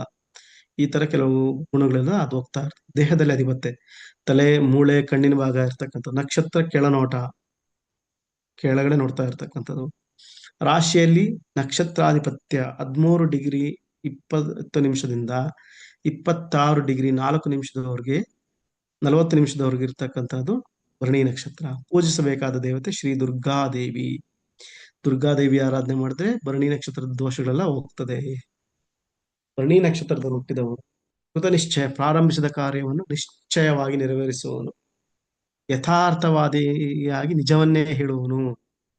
ಅಂದ್ರೆ ಸುಳ್ಳು ಹೇಳಲ್ವಾ ಭರಣಿ ನಕ್ಷತ್ರದಲ್ಲಿ ಹುಟ್ಟಿದವರು ಅಂದ್ರೆ ಅದು ಗ್ರಹಗಳು ಮತ್ತೆ ಅಲ್ಲಿರ್ತಕ್ಕಂಥ ಬೇರೆ ಬೇರೆ ಆಸ್ಪೆಕ್ಟ್ಸು, ತೊಂದರೆಗಳು, ದೃಷ್ಟಿಗಳು, ಬೇರೆ ಗ್ರಹಗಳೆಲ್ಲ ಇರೋದ್ರಿಂದ ಅದ್ ನೋಡ್ಕೊಂಡು ಹೇಳ್ಬೇಕಾಗ್ತದೆ. ಸ್ವಲ್ಪ ರೋಗವರ್ಜಿತನು, ಸ್ವಲ್ಪ ರೋಗನೂ ಇರ್ತದೆ. ಸಮರ್ಥರು, ಕೆಲವು ಟೈಮು ಗ್ರಹಗಳು ಗಟ್ಟಿಯಾಗಿಲ್ಲ ಅಂದ್ರೆ ಸ್ವಲ್ಪ ಹಿಡಿತನೂ ಇರ್ತದೆ. ದುಃಖಿತರು ಆಗಿರ್ತಾರೆ. ಸಂಕಷ್ಟದಲ್ಲಿರುವವರು ಕೆಲವು ಟೈಮ್ ಸಿಕ್ಕಾಕೊಂಡು ನೋಡಿ. ಇವಾಗ ನರಕದಲ್ಲಿ ಯಮಧರ್ಮರಾಜ ಇದ್ರು ಅವ್ರದ್ದು ಇವ್ರದ್ದು ದುಃಖಗಳು ಕೇಳಿ ಕೇಳಿ ಧರ್ಮ ಅಂತ ಹೇಳ್ಬಿಟ್ಟು ಕೆಲವು ಟೈಮು ಆ ಧರ್ಮ ಬಿಟ್ಟು ಹೋಗಲ್ಲ ಅಂತ ಹೇಳಿದಾಗ ಅದು ಅವ್ರಿಗೆ ತೊಂದರೆ ಆಗ್ತಾ ಇರ್ತದೆ. ಯಾವಾಗ್ಲೂ ಅವ್ರ ಬಗ್ಗೆ ಇವ್ರ ಬಗ್ಗೆ ಅನುಗ್ರಹವನ್ನು ಕರುಣಿಸಲಿ ಅಂತ ಯಾವಾಗ್ಲೂ ಇರ್ತಕ್ಕಂಥದ್ದು. ವಾಗಿಂದ ಹೆಚ್ಚಾಗಿ ಮಾತಾಡ್ತಕ್ಕಂಥವ್ನು. ಆರೋಗ್ಯನೂ ಇರ್ತದೆ. ತೊಂದರೆ ಆದಾಗ ಇದೆಲ್ಲ ಗ್ರಹ ಕೂಟಗಳ ಮೇಲೆ ತೊಂದರೆ ಆಗ್ತಾ ಇರ್ತದೆ. ಭರಣಿ ನಕ್ಷತ್ರದಲ್ಲಿ ಯಾವ್ದನ್ನ ಕೆಟ್ಟ ಗ್ರಹ ಇದೆ ಅಂದ್ರೆ ಸ್ವಲ್ಪ ತೊಂದರೆ ಆಗ್ತದೆ. ಸತ್ಯವಂತ, ಬುದ್ಧಿವಂತ, ನಿಶ್ಚಯವಾದ ಮನಸ್ಸುಳ್ಳವನು ಆಗುವವನು. ಇದು ಭರಣಿ ನಕ್ಷತ್ರದಲ್ಲಿ ಹುಟ್ಟಿರ್ತಕ್ಕಂಥವರ ಲಕ್ಷಣಗಳು. ಭರಣಿ ನಕ್ಷತ್ರದಲ್ಲಿ ಹುಟ್ಟಿರ್ಬೇಕಾದ್ರೆ ಶುಕ್ರನ ಕಾಂತಿ ಎಲ್ಲ ಇರ್ತದೆ. ಅವರ ಒಂದು ನೋಡೋ ನೋಟ ಎಲ್ಲ ಈ ತರ ಇರ್ತದೆ. ಈಗ ಕೃತ್ತಿಕಾ ನಕ್ಷತ್ರ. ಕೃತ್ತಿಕಾ ನಕ್ಷತ್ರದ ದೇವತೆ ಅಗ್ನಿದೇವ. ಕೃತ್ತಿಕಾ ನಕ್ಷತ್ರ, ಅಗ್ನಿ ನಕ್ಷತ್ರಗಳು ಎರಡು ನಕ್ಷತ್ರಗಳಿದಾವೆ. ಒಂದು ಕೃತ್ತಿಕಾ ನಕ್ಷತ್ರ, ಒಂದು ವಿಶಾಖ ನಕ್ಷತ್ರ. ಈ ಎರಡು ನಕ್ಷತ್ರಗಳು ಅಗ್ನಿ ನಕ್ಷತ್ರಗಳಾಗಿರೋದ್ರಿಂದ ಇಲ್ಲಿ ಆದಷ್ಟು ಶುಭ ಕಾರ್ಯಗಳಿಗೆ ಒಳ್ಳೆಯದಲ್ಲ ಅಂತ ಹೇಳ್ತಾರೆ. ಒಂದು.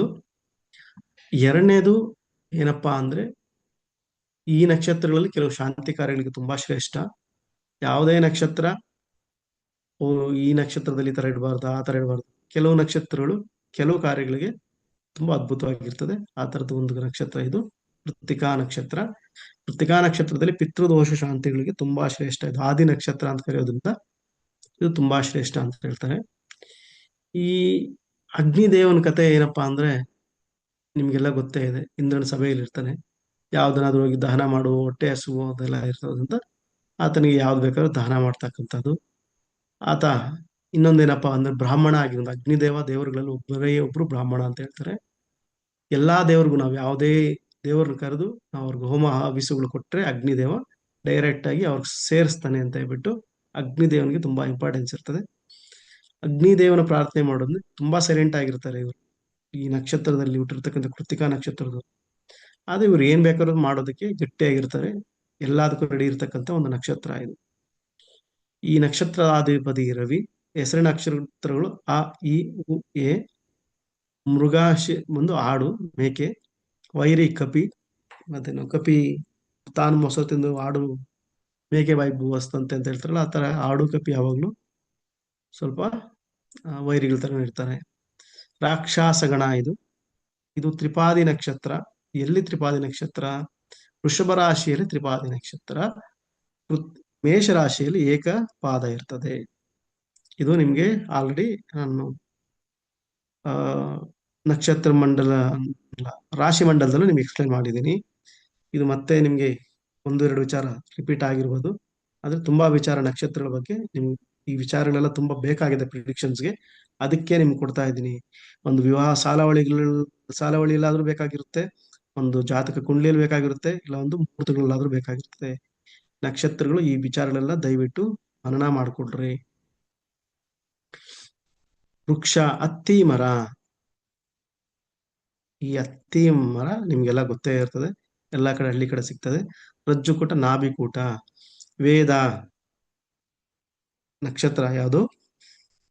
ಕೃತಿಕಾ ನಕ್ಷತ್ರಕ್ಕೆ ಸಾರಿ ವಿಷ್ಣು ವಿಶಾಖ ನಕ್ಷತ್ರದಲ್ಲಿ ಇರ್ತಕ್ಕಂಥವ್ನು ಕೊಟ್ಟು ಮದುವೆ ಮಾಡುವುದು. ಅಂತೆನಾಡಿ. ಲಿಂಗ ಸ್ತ್ರೀಲಿಂಗ, ಮುಖ ಅಧೋಮುಖ ಮತ್ತೆ ಕೆಳಮುಖ ಇರ್ತಕ್ಕಂಥದ್ದು. ಗುಣ ತೀಕ್ಷ್ಣ, ತುಂಬಾ ಶಾರ್ಪ್ ಆಗಿರ್ತಕ್ಕಂಥ ನಕ್ಷತ್ರ. ಇದರಲ್ಲಿ ನಮ್ಮ ಒಂದು ಪ್ರಿಡಿಕ್ಷನ್ಸ್ ಎಷ್ಟು ಶಾರ್ಪ್ ಆಗಿರುತ್ತೆ ಅಂತ ಹೇಳ್ಬೇಕು ಅಂದ್ರೆ, ಈ ಒಂದು ನಕ್ಷತ್ರದಲ್ಲಿ ಏನಾದ್ರು ಕೆಲಸ ಆಗದೆ ಇರ್ತಕ್ಕಂಥ ಕೆಲಸ ನಮ್ಗೆ ಇನ್ನೇನು ಆಗೋದೇ ಇಲ್ಲ, ಇದು ಕೆಲಸನೇ ಆಗೋಗಿಲ್ಲ ಅಂತ ಅಂದಾಗ ಸ್ವಲ್ಪ ತೀಕ್ಷ್ಣವಾಗಿ ಯಾವ್ದಾದ್ರು ಒಂದು ಪೂಜೆಗಳು, ಉಗ್ರ ಶಾಂತಿ ಮಾಡ್ಬಿಟ್ರು ಅಂದ್ರೆ ಬೇಗ ಆಗೋಗ್ಬಿಡ್ತದೆ ಅಂತ. ದೇಹದಲ್ಲಿ ಅಧಿಪತ್ಯ.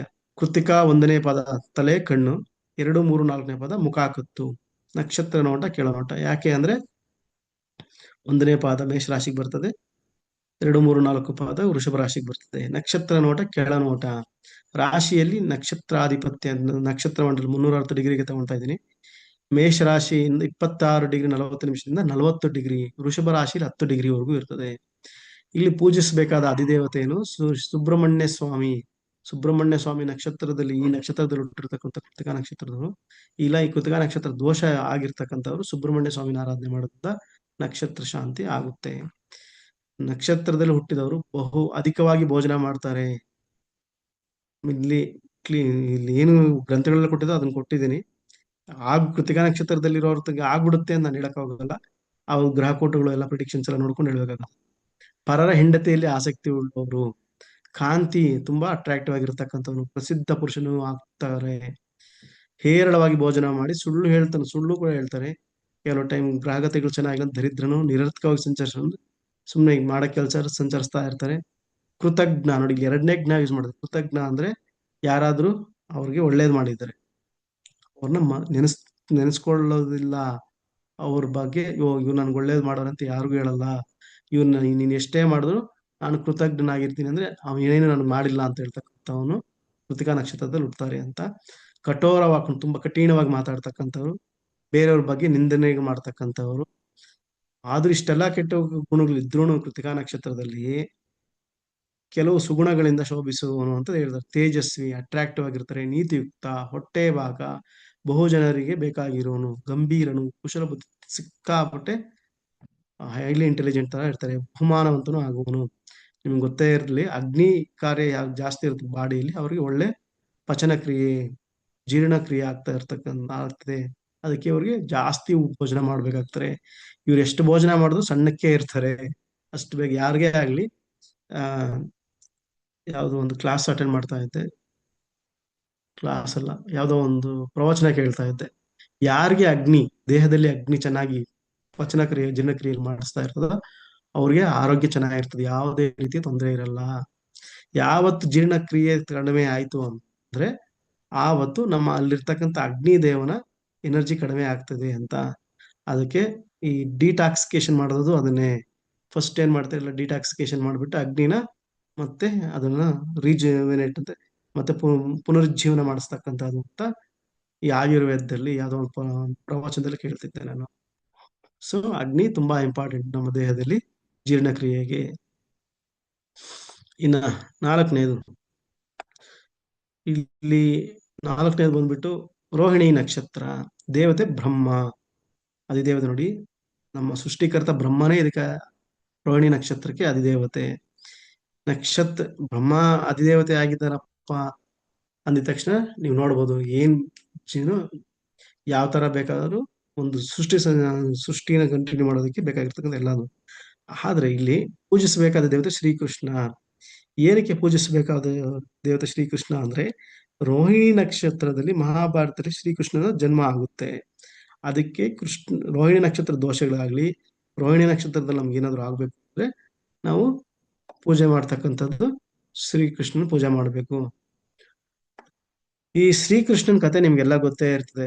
ಎಲ್ಲಾ ಗೊತ್ತಿದ್ದು ಏನು ಗೊತ್ತಿಲ್ಲ ಅಂತಕ್ಕಂಥವ್ರು ಇರ್ತಾರೆ. ಆಮೇಲೆ ರೋಹಿಣಿ ನಕ್ಷತ್ರದಲ್ಲಿ ಯಾರೇ ಹುಟ್ಟಿದ್ರು ಅವ್ರು ತುಂಬಾ ಬೇಗ ಒಂದು ಹೆಣ್ಣಾಗ್ಲಿ ಒಂದು ಗಂಡ ಆಗ್ಲಿ, ವಯಸ್ಕ ಶಾಸ್ತ್ರ ನಿಮ್ ಪ್ರಶ್ನೆ ಲಾಸ್ಟ್ ತಗೊಂತೀನಿ, ಒಂದು ಹೆಣ್ಣಾಗ್ಲಿ ಒಂದು ಗಂಡ ಆಗ್ಲಿ, ಈ ಯಾರಾದ್ರು ರೋಹಿಣಿ ನಕ್ಷತ್ರದಲ್ಲಿ ಇಷ್ಟಪಟ್ಬಿಟ್ರೆ ಅವ್ರು ಹುಟ್ಟಿರೋರಾದ್ರೆ ಅವ್ರು ಎಲ್ಲಾರ್ಗು ಇಷ್ಟ ಆಗ್ತಾ ಇರ್ತಾರೆ. ಅವ್ರು ತುಂಬಾ ಜನ ಅಟ್ರಾಕ್ಟ್ ಮಾಡ್ತಾ ಇರ್ತಾರೆ ಅಂತ. ಒಂದು ರೋಹಿಣಿ ನಕ್ಷತ್ರದ ಹುಡುಗ ಆಗ್ಲಿ, ರೋಹಿಣಿ ನಕ್ಷತ್ರ ಹೆಣ್ಮಕ್ಳಾಗ್ಲಿ ಎಲ್ಲಾರ್ಗೂ ಅಷ್ಟೇ ತುಂಬಾ ಇಷ್ಟ ಆಗಿರ್ತಾರೆ, ಎಲ್ಲಾರನು ಅಟ್ರಾಕ್ಟ್ ಮಾಡ್ತಿರ್ತಾರೆ ಅಂತ. ಶ್ರೀಕೃಷ್ಣ ಯಾವ ರೀತಿ ಮೂಗ ಜೀವಿಗಳು ಕೂಡ ಅಟ್ರಾಕ್ಟ್ ಮಾಡ್ತಿದ್ರು ಅದೇ ರೀತಿನೇ ಅಂತ. ಅದಕ್ಕೆ ಈ ರೋಹಿಣಿ ನಕ್ಷತ್ರನ ಚಂದ್ರನ ಇಷ್ಟವಾದ ಹೆಂಡತಿ ಅಂತ ಕೂಡ ನಕ್ಷತ್ರಗಳಲ್ಲಿ ಹೇಳ್ತಕ್ಕಂಥದ್ದು. ಅದಕ್ಕೇನೆ ಇದು ರೋಹಿಣಿ ನಕ್ಷತ್ರ. ಕೆಲವರು ಬೇರೆ ಬೇರೆ ತರ ವ್ಯಾಖ್ಯಾನ ಮಾಡ್ಬೋದು, ಆದ್ರೆ ಒಂದು ಅದ್ಭುತವಾದ ಅಟ್ರಾಕ್ಷನ್ ಇರ್ತಕ್ಕಂಥ ನಕ್ಷತ್ರ ರೋಹಿಣಿ ನಕ್ಷತ್ರದಲ್ಲಿ ಹುಟ್ಟಿರೋರು ಇರ್ತಾರೆ. ಇದರದ ಅಕ್ಷರಗಳು ಓ, ವ್ಯಾ, ವಿ, ಉ, ಮೃಗ, ಸರ್ಪ, ಬೈರಿ, ಗುಸಿ, ಗಣ, ಮನುಷ್ಯ, ಗೋಣ, ವೃಕ್ಷ, ನೇರಳೆ ಮರಕ್ಕೂ ಪೂಜೆ ಮಾಡೋದ್ರಿಂದ ಒಳ್ಳೇದಾಗುತ್ತೆ. ರಜ್ಜುಕೂಟ ಕಂಠ, ವೇದ, ಸ್ವಾತಿ ನಕ್ಷತ್ರದಲ್ಲಿ ಹುಟ್ಟಿರೋರಿಗೆ ರೋಹಿಣಿ ನಕ್ಷತ್ರಕ್ಕೆ ಬರಲ್ಲ. ನಾಡಿ ಅಂತ್ಯನಾಡಿ ಲಿಂಗ ಪುರುಷ ಮುಖ ಊರ್ಧ್ವ ಆಕಾಶ ನೋಡ್ತಕ್ಕಂಥ ನಕ್ಷತ್ರ ಇದು. ಆಕಾಶ ಊರ್ಧ್ವ ಇರ್ತಕ್ಕಂಥದ್ದು. ಸ್ಥಿರ ಗುಣ ನೋಡಿ, ಚರ ನಕ್ಷತ್ರಗಳಿದಾವೆ, ಸ್ಥಿರ ನಕ್ಷತ್ರಗಳಿದಾವೆ, ಪೂರ್ವ ನಕ್ಷತ್ರ, ಉಗ್ರ ನಕ್ಷತ್ರಗಳಿದಾವೆ, ತೀಕ್ಷ್ಣ ನಕ್ಷತ್ರಗಳಿದಾವೆ. ಇವೆಲ್ಲ ತುಂಬಾ ನಿಮ್ಗೆ ಕ್ಷಿಪ್ರ ನಕ್ಷತ್ರಗಳೆಲ್ಲ ಇದಾವೆ. ಇದೆಲ್ಲ ಜ್ಞಾಪಕ ಇಟ್ಕೊಂಡ್ರೆ ನಿಮ್ಗೆ ಮುಹೂರ್ತಗಳಲ್ಲಿ ಅದರಲ್ಲಿ ತುಂಬಾ ಯೂಸ್ ಆಗುತ್ತೆ. ದೇಹದಲ್ಲಿ ಅಧಿಪತ್ಯ ಮುಖ, ಬಾಯಿ, ನಾಲ್ಗೆ, ಕತ್ತು. ಮೇಲ್ನೋಟ, ಮೇಲ್ಗಡೆ ನೋಡ್ತಕ್ಕಂಥ ನಕ್ಷತ್ರ ಊರ್ಧ್ವ ಮುಖ. ರಾಶಿಯಲ್ಲಿ ನಕ್ಷತ್ರಾಧಿಪತಿ 40 ಡಿಗ್ರಿಯಿಂದ 53.2 ಡಿಗ್ರಿವರೆಗೆ, 20 ಡಿಗ್ರಿ 20 ನಿಮಿಷದವರೆಗೆ ಪೂಜಿಸಬೇಕಾದ ದೇವತೆ. ರೋಹಿಣಿ ನಕ್ಷತ್ರದಲ್ಲಿ ಹುಟ್ಟಿರ್ತಕ್ಕಂಥ ಸತ್ಯ, ಶುಚಿ, ಸತ್ಯ, ಯಥಾರ್ಥವಾದಿ, ಶುಚಿ, ಪರದ್ರವ್ಯಾಪಹರಾದಿ ಪರಾಧಾರ ಗಮನಾದಿಗಳಿಂದ ಶುದ್ಧವಾಗಿರು. ಬೇರೆಯವ್ರದ್ದು ಆಸ್ತಿಗೆ ಅದಕ್ಕೆಲ್ಲ ನೋಡ್ತಕ್ಕಂಥವ್ರೆಲ್ಲ ರೋಹಿಣಿ ನಕ್ಷತ್ರದಲ್ಲಿ ಹುಟ್ಟಿರ್ತಕ್ಕಂಥವ್ರು ತುಂಬಾ ಶ್ರೀಮಂತರು ಕೂಡ ಆಗೋ ಚಾನ್ಸಸ್ ಜಾಸ್ತಿ ಇರ್ತದೆ. ಮತ್ತು ಶಾಸ್ತ್ರಾಚಾರ ಅನುಷ್ಠಾನವನ್ನು ಮಾಡ್ತಕ್ಕಂಥವ್ರು, ಮಧುರವಾಗಿ ಪ್ರೀತಿಯಿಂದ ಮಾತಾಡ್ತಕ್ಕಂಥವ್ರು, ಸ್ಥಿರಮತಿ, ನಿಶ್ಚಯವಾದ ಬುದ್ಧಿಗಳು ಇರ್ತಕ್ಕಂಥವ್ರು, ಸೌಂದರ್ಯ ಇರ್ತಕ್ಕಂಥದ್ದು, ಅಟ್ರಾಕ್ಷನ್ ಇರ್ತಕ್ಕಂಥವ್ರು, ಧನಕರದಲ್ಲಿ ದಕ್ಷ ಕೃಷಿ ಮೂಲಕ ಲಾಭ ಉಳ್ಳವನು. ಇದರಲ್ಲಿ ರೋಹಿಣಿ ನಕ್ಷತ್ರದಲ್ಲಿ ನಾನು ನಿಮ್ಗೆ ಹೇಳ್ತಾ ಲಾಸ್ಟ್ ಕ್ಲಾಸಲ್ಲಿ ನಾನು ರಾಶಿ ಸ್ವರೂಪ ಹೇಳ್ಬೇಕಾದ್ರೆ ನಿಮ್ಗೆ ಹೇಳಿದ್ದೆ, ವೃಷಭ ರಾಶಿ ಮತ್ತೆ ಮಕರ ರಾಶಿಯಲ್ಲಿ ಹುಟ್ಟಿರ್ತಕ್ಕಂಥವ್ರು ಜಗತ್ತಿನಲ್ಲಿ ಅತ್ಯಂತ ಶ್ರೀಮಂತರಾಗಿರೋರು ತುಂಬಾ ಜನ ಇದ್ದಾರೆ. ಸುಂದರವಾಗಿ, ತೇಜಸ್ವಿ, ವಾಚಲತ್ವದಲ್ಲಿ ಇವೆಲ್ಲ ಇರ್ತಕ್ಕಂಥವ್ರು ಆಗಿರ್ತಕ್ಕಂಥ ರೋಹಿಣಿ ನಕ್ಷತ್ರ. ನೆಕ್ಸ್ಟ್ ಮೃಗಶಿರ ನಕ್ಷತ್ರ. ಇದು ದ್ವಿಪಾದ ನಕ್ಷತ್ರ ಅಂತ ಹೇಳ್ತೀರಿ. ಈ ಮೃಗಶಿರ ನಕ್ಷತ್ರ ಏನಕ್ಕೆ ದ್ವಿಪಾದ ನಕ್ಷತ್ರ ಅಂದ್ರೆ, ಎರಡು ಪಾದಗಳು ವೃಷಭ ರಾಶಿಯಲ್ಲಿ, ಎರಡು ಪಾದಗಳು ಮಿಥುನ ರಾಶಿಯಲ್ಲಿ ಇರ್ತದೆ. ಇದಕ್ಕೆ ಅಧಿದೇವತೆ ಮೃಗಶಿರ ನಕ್ಷತ್ರಕ್ಕೆ ಅಧಿದೇವತೆ ಚಂದ್ರಗ್ರಹಣೆ. ಚಂದ್ರಗ್ರಹಣೆ ಇದಕ್ಕೆ ಚಂದ್ರದೇವನೇ ಇದಕ್ಕೆ ಅಧಿಪತಿ. ಅದಕ್ಕೆ ಈ ಮೃಗಶಿರ ನಕ್ಷತ್ರನ ನಾವು ಯಾವಾಗ್ಲೂ ಏನ್ ಹೇಳ್ತೀವಿ ಅಂದ್ರೆ, ಇದು ಒಂಥರ ಮಾಯಾ ನಕ್ಷತ್ರ ಅಂತ ಹೇಳ್ತೀರಿ. ಮಾಯಾ ನಕ್ಷತ್ರ ಅಂದ್ರೆ ಅಟ್ರಾಕ್ಷನ್ಸ್ ಜಾಸ್ತಿ ಇರ್ತದೆ. ಮೃಗಶಿರದಲ್ಲಿ ಹುಟ್ಟಿರ್ತಕ್ಕಂಥವ್ರು ಒಳ್ಳೆ ಬಟ್ಟೆ ಹಾಕ್ತಾರೆ, ನಾಜೂಕಾಗಿರ್ತಾರೆ, ಜಿಂಕೆ ತರ ಇರ್ತಾರೆ ಅಂತ ಹೇಳ್ತಾರೆ ಇದ್ರಲ್ಲಿ ಇರ್ತಕ್ಕಂಥವ್ರು. ನಕ್ಷತ್ರಾಧಿಪತಿ ಕುಜ. ಹೆಸರಿನ ಅಕ್ಷರಗಳು ವೇವೋ, ಕಾಶಿ, ಮೃಗ, ಸರ್ಪ, ವೈರಿ, ಮುಂಗುಸಿ. ಗಣ, ದೇವಗಣ. ಮಹಾ ನಕ್ಷತ್ರಗಳು 4 ನಕ್ಷತ್ರ ಅಂತ ಹೇಳ್ತಾರೆ. ಒಂದು ಮೃಗಶಿರ, ಒಂದೆರಡು ಸ್ವಾತಿ, ಮಕ ಮತ್ತೆ ಅನುರಾಧ. ಮೃಗಶಿರ ಒಂದು ಮಹಾ ನಕ್ಷತ್ರ. ಇವು ಮಹಾ ನಕ್ಷತ್ರದಲ್ಲಿ ಹುಟ್ಟಿರ್ತಕ್ಕಂಥವ್ರಿಗೆ ಗಣಕೂಟ ನೋಡಿದ್ರೆ ಮದುವೆ ಮಾಡು, ವಿವಾಹ ಮಾಡು ಅಂತ ಹೇಳ್ತಾರೆ. ಯಾಕಂದ್ರೆ ಮಹಾ ನಕ್ಷತ್ರದಲ್ಲಿರೋರು ಎಲ್ಲದಕ್ಕೂ ಅಡ್ಜಸ್ಟ್ ಆಗ್ಬಿಡ್ತಾರೆ ಅಂತ. ಆದ್ರೆ ಆದಷ್ಟು ನಕ್ಷತ್ರಗಳು, ಗ್ರಹಗಳೆಲ್ಲ ನೋಡ್ಕೊಂಡು ಮದುವೆ ಮಾಡಿಸೋದು ಜೀವನ ಚೆನ್ನಾಗಿರ್ತದೆ. ವೃಕ್ಷ, ಕದಿರ, ರಜ್ಜು, ಶಿರ. ವೇದ ನಕ್ಷತ್ರಗಳು, ಕುಜನ ನಕ್ಷತ್ರಗಳಿಗೆ ವೇದ ಯಾವ್ದಿರ್ತದೆ ಅಂದ್ರೆ ತಾನೇ ಅಧಿಪತಿ ಆಗಿರ್ತಕ್ಕಂಥ ಬೇರೆ ನಕ್ಷತ್ರಗಳು. ಯಾಕಂದ್ರೆ ಅವ್ರು ಕಿತ್ತಾಡ್ತಿರ್ತಾರೆ, ಕುಜ ನಾನೇ ಜಾಸ್ತಿ ನಾನೇ ಜಾಸ್ತಿ ಅಂತ, ನನಗಿಂತ ದೊಡ್ಡವರಿಲ್ಲ ಅಂತ ಹೇಳ್ಬಿಟ್ಟು ಕಿತ್ತಾಡ್ತಕ್ಕಂಥದ್ದು. ನಿಮ್ಗೆ ಬಾಹುಬಲಿ ಸಿನಿಮಾ ನೋಡಿದ್ರೆ ಬಲ್ಲಾಳ ದೇವನ ಕ್ಯಾರೆಕ್ಟರ್ಗೆ ನಾವು ಕುಜನ ನಾವು ಹೋಲಿಸ್ಕೊಳ್ಬಹುದು, ಸೇನಾಧಿಪತಿ ಆಗಿರೋದ್ರಿಂದ ಅಂತ. ಚಿತ್ತಾಧನಿಷ್ಠ ನಕ್ಷತ್ರದಲ್ಲಿ ಹುಟ್ಟಿರೋರ್ನ ಮೃಗಶಿರ ನಕ್ಷತ್ರ ಕೊಟ್ಟು ಮದುವೆ ಮಾಡಬಾರ್ದು. ಮಧ್ಯನಾಡಿ, ಲಿಂಗ ನಪುಂಸಕ ಲಿಂಗ, ಮುಖ ತಿರ್ಯಕ್. ನಾನು ನಿಮ್ಗೆ ಆಗ್ಲೇನೆ ಹೇಳಿದೆ, ಎಡ ಬಲ ಮತ್ತು ಮುಂದೆ ನೋಡ್ತಕ್ಕಂಥದ್ದು, ಇಲ್ಲ ಮೇಲೆ ಕೆಳಗಡೆ ನೇರವಾಗಿ ನೋಡ್ತಕ್ಕಂಥದ್ದು, ಮೂರೂ ಕಡೆ ಇರ್ತಕ್ಕಂಥ ದೃಷ್ಟಿ ಇರ್ತಕ್ಕಂಥದನ್ನ ತಿರ್ಯಕ್ ನಕ್ಷತ್ರ ಅಂತ ಹೇಳ್ತಾರೆ. ಮೃದು ಗುಣ, ಇದು ಮೃದು ನಕ್ಷತ್ರ, ಲಘು ನಕ್ಷತ್ರ ಅಂತ ಕೂಡ ಹೇಳ್ತಾರೆ.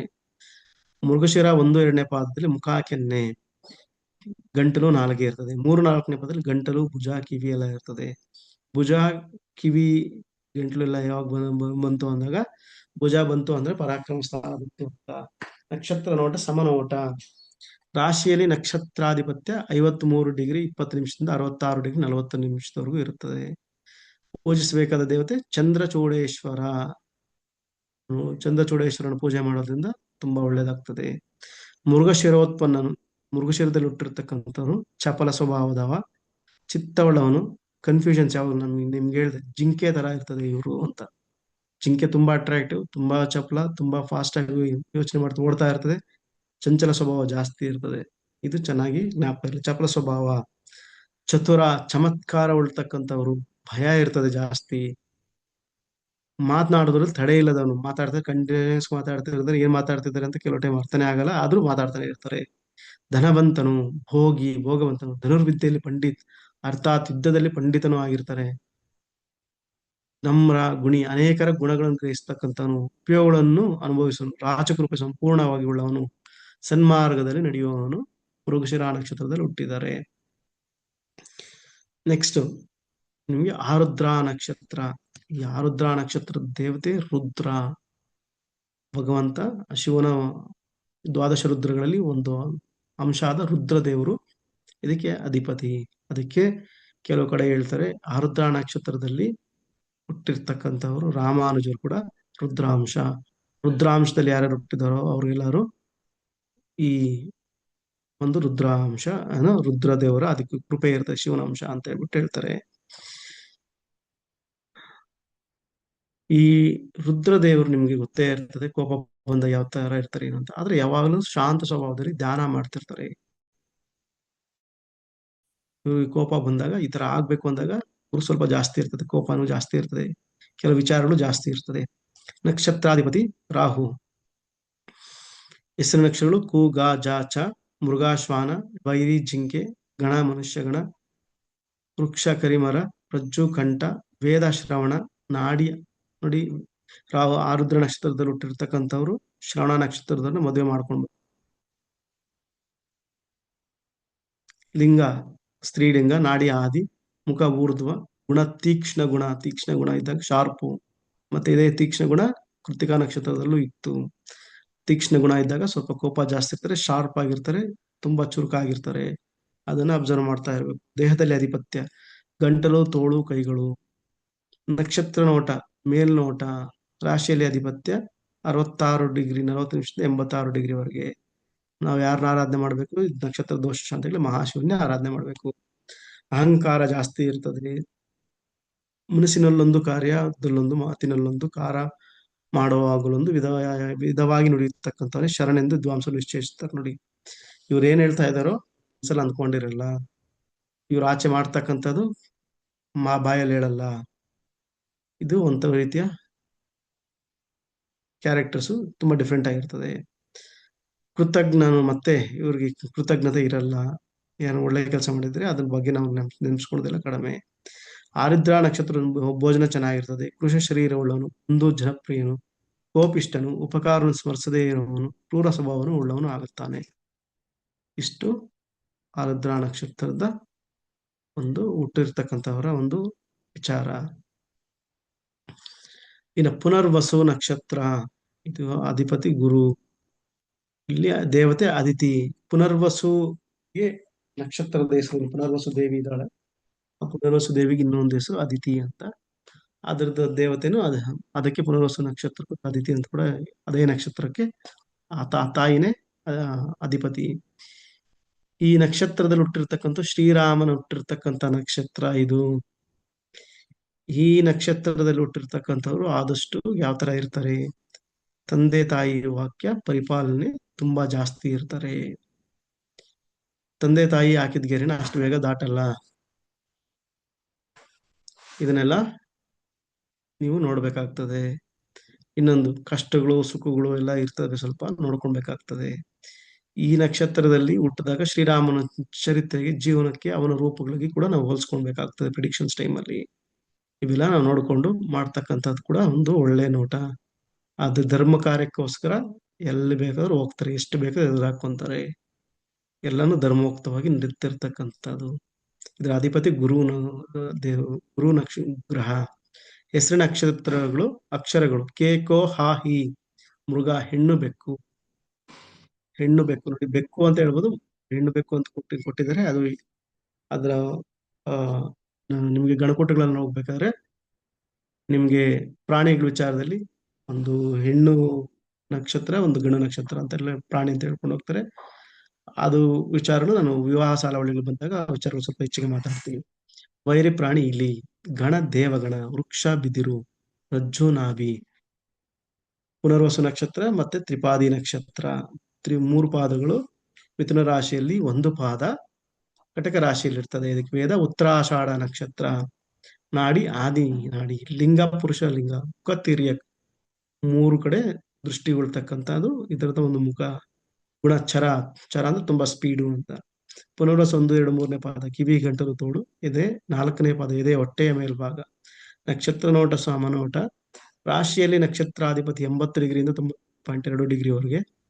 ಪೂಜಿಸಬೇಕಾದ ದೇವತೆ ಶ್ರೀರಾಮನ ದೇವತೆಯನ್ನು ಶ್ರೀರಾಮನ ಆರಾಧನೆ ಮಾಡೋದ್ರಿಂದ ನಕ್ಷತ್ರಗಳ ಶಾಂತಿ ಆಗ್ತದೆ. ರಾಮನಾಮ ಈ ನಕ್ಷತ್ರದಲ್ಲಿ ಇರ್ತಕ್ಕಂಥ ದೋಷಗಳಿಗೆ ಪರಿಹಾರ. ಮತ್ತೆ ಈ ನಕ್ಷತ್ರದಲ್ಲಿ ಹುಟ್ಟಿರ್ತಕ್ಕಂಥ ಶ್ರೀರಾಮನ ಧ್ಯಾನಿಸ್ತಾ ಇದ್ರೆ ತುಂಬಾ ಒಳ್ಳೇದಾಗ್ತದೆ. ತಪಕ್ಲೇಶವನ್ನು ಸಹಿಸುವವನು ನೋಡಿ. ಯಾವುದೇ ಒಂದು ಕ್ಲೇಶ ಇದ್ದು ಕೂಡ ಸಹಿಸ್ತಕ್ಕಂಥ ಎಷ್ಟೇ ಕಷ್ಟ ಬಂದು ಸಹಿಸಿಕೊಂಡು ಸುಖವಂತನಾಗಿರ್ತಕ್ಕಂಥವನು. ಸುಶೀಲ ಸದಾಚಾರ ಉಳ್ಳವನು.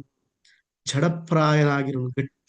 ನಿಂತ್ಕೊಂತಕ್ಕಂಥ ಜಡಪ್ರಾಯ ಅಂದ್ರೆ ಕಲ್ಲು ಬಂಡೆ ತರ ಇದ್ದಾರೆ, ಏನೇ ಬಂದ್ರು ತಟ್ಕೊಂತಾರೆ ಅಂತಾರಲ್ಲ ಆ ತರ. ರೋಗ ಪೀಡಿತನು. ನೀರಡಿ ಉಳ್ಳವನು. ಸ್ವಲ್ಪ ಲಾಭದಿಂದ ಸಂತೃಪ್ತಿ ಹೊಂದಿರ್ತಕ್ಕಂಥವ್ರು. ಮನುಜ ಪುರುಷನು. ಪುನರ್ವಸು ನಕ್ಷತ್ರ ಜಾಯತೆ ಹುಟ್ಟುವವನು. ಪುನರ್ವಸು ನಕ್ಷತ್ರ ಹುಟ್ಟಿದ ಅನೇಕ ಮಿತ್ರರಿಂದ ಕೂಡಿರು. ಶಾಸ್ತ್ರದಲ್ಲಿ ನಂಬಿಕೆ ಉಳ್ಳವನು. ಚೆನ್ನಾಗಿ ಸುವರ್ಣ ರತ್ನಾದಿಗಳಿಂದ ಅಲಂಕಾರ ಮಾಡಿಕೊಟ್ಟವನು. ಪರಾಕ್ರಮಿ. ಭೂಮಿಯಿಂದ ಲಾಭ ಉಳ್ಳವನು. ಭೂಮಿಯಿಂದ ಲಾಭ ಉಳ್ತಕ್ಕಂಥವನ್ನ ಇದರಲ್ಲಿ ಇರ್ತಕ್ಕಂಥದ್ದು. ಮುಂದಕ್ಕೆ ಹೋಗ್ಬೇಕಾದ್ರೆ ಈಗ ಪುಷ್ಯ ನಕ್ಷತ್ರ. ಪುಷ್ಯ ನಕ್ಷತ್ರಕ್ಕೆ ಅಧಿಪತಿ ನೋಡಿ ಬೃಹಸ್ಪತಿ. ಸ್ವತಃ ಗುರುಗ್ರಹನೇ ಇದಕ್ಕೆ ಅಧಿಪತಿ. ಗುರು ದೇವಗಳ ಋಷಿ ಬೃಹಸ್ಪತಿ. ಈ ಪುಷ್ಯ ನಕ್ಷತ್ರದಲ್ಲಿ ಇಟ್ಟಿರ್ತಕ್ಕಂಥವರು ತುಂಬಾ ಯಾವ ತರ ಅಂದ್ರೆ ಊರಿಗೆಲ್ಲ ಉಪಕಾರ ಮಾಡ್ತಕ್ಕಂಥವ್ರು. ಇದನ್ನ ಪೂಜಿಸಬೇಕಂತ ದೇವತೆಗಳು ಗುರುಗಳನ್ನ ದಕ್ಷಿಣಾಮೂರ್ತಿನ ನಾವು ಪೂಜಿಸಿದ್ರೆ ಇದರ ದೋಷಗಳು ಕೂಡ ಕಡಿಮೆ ಆಗ್ತದೆ.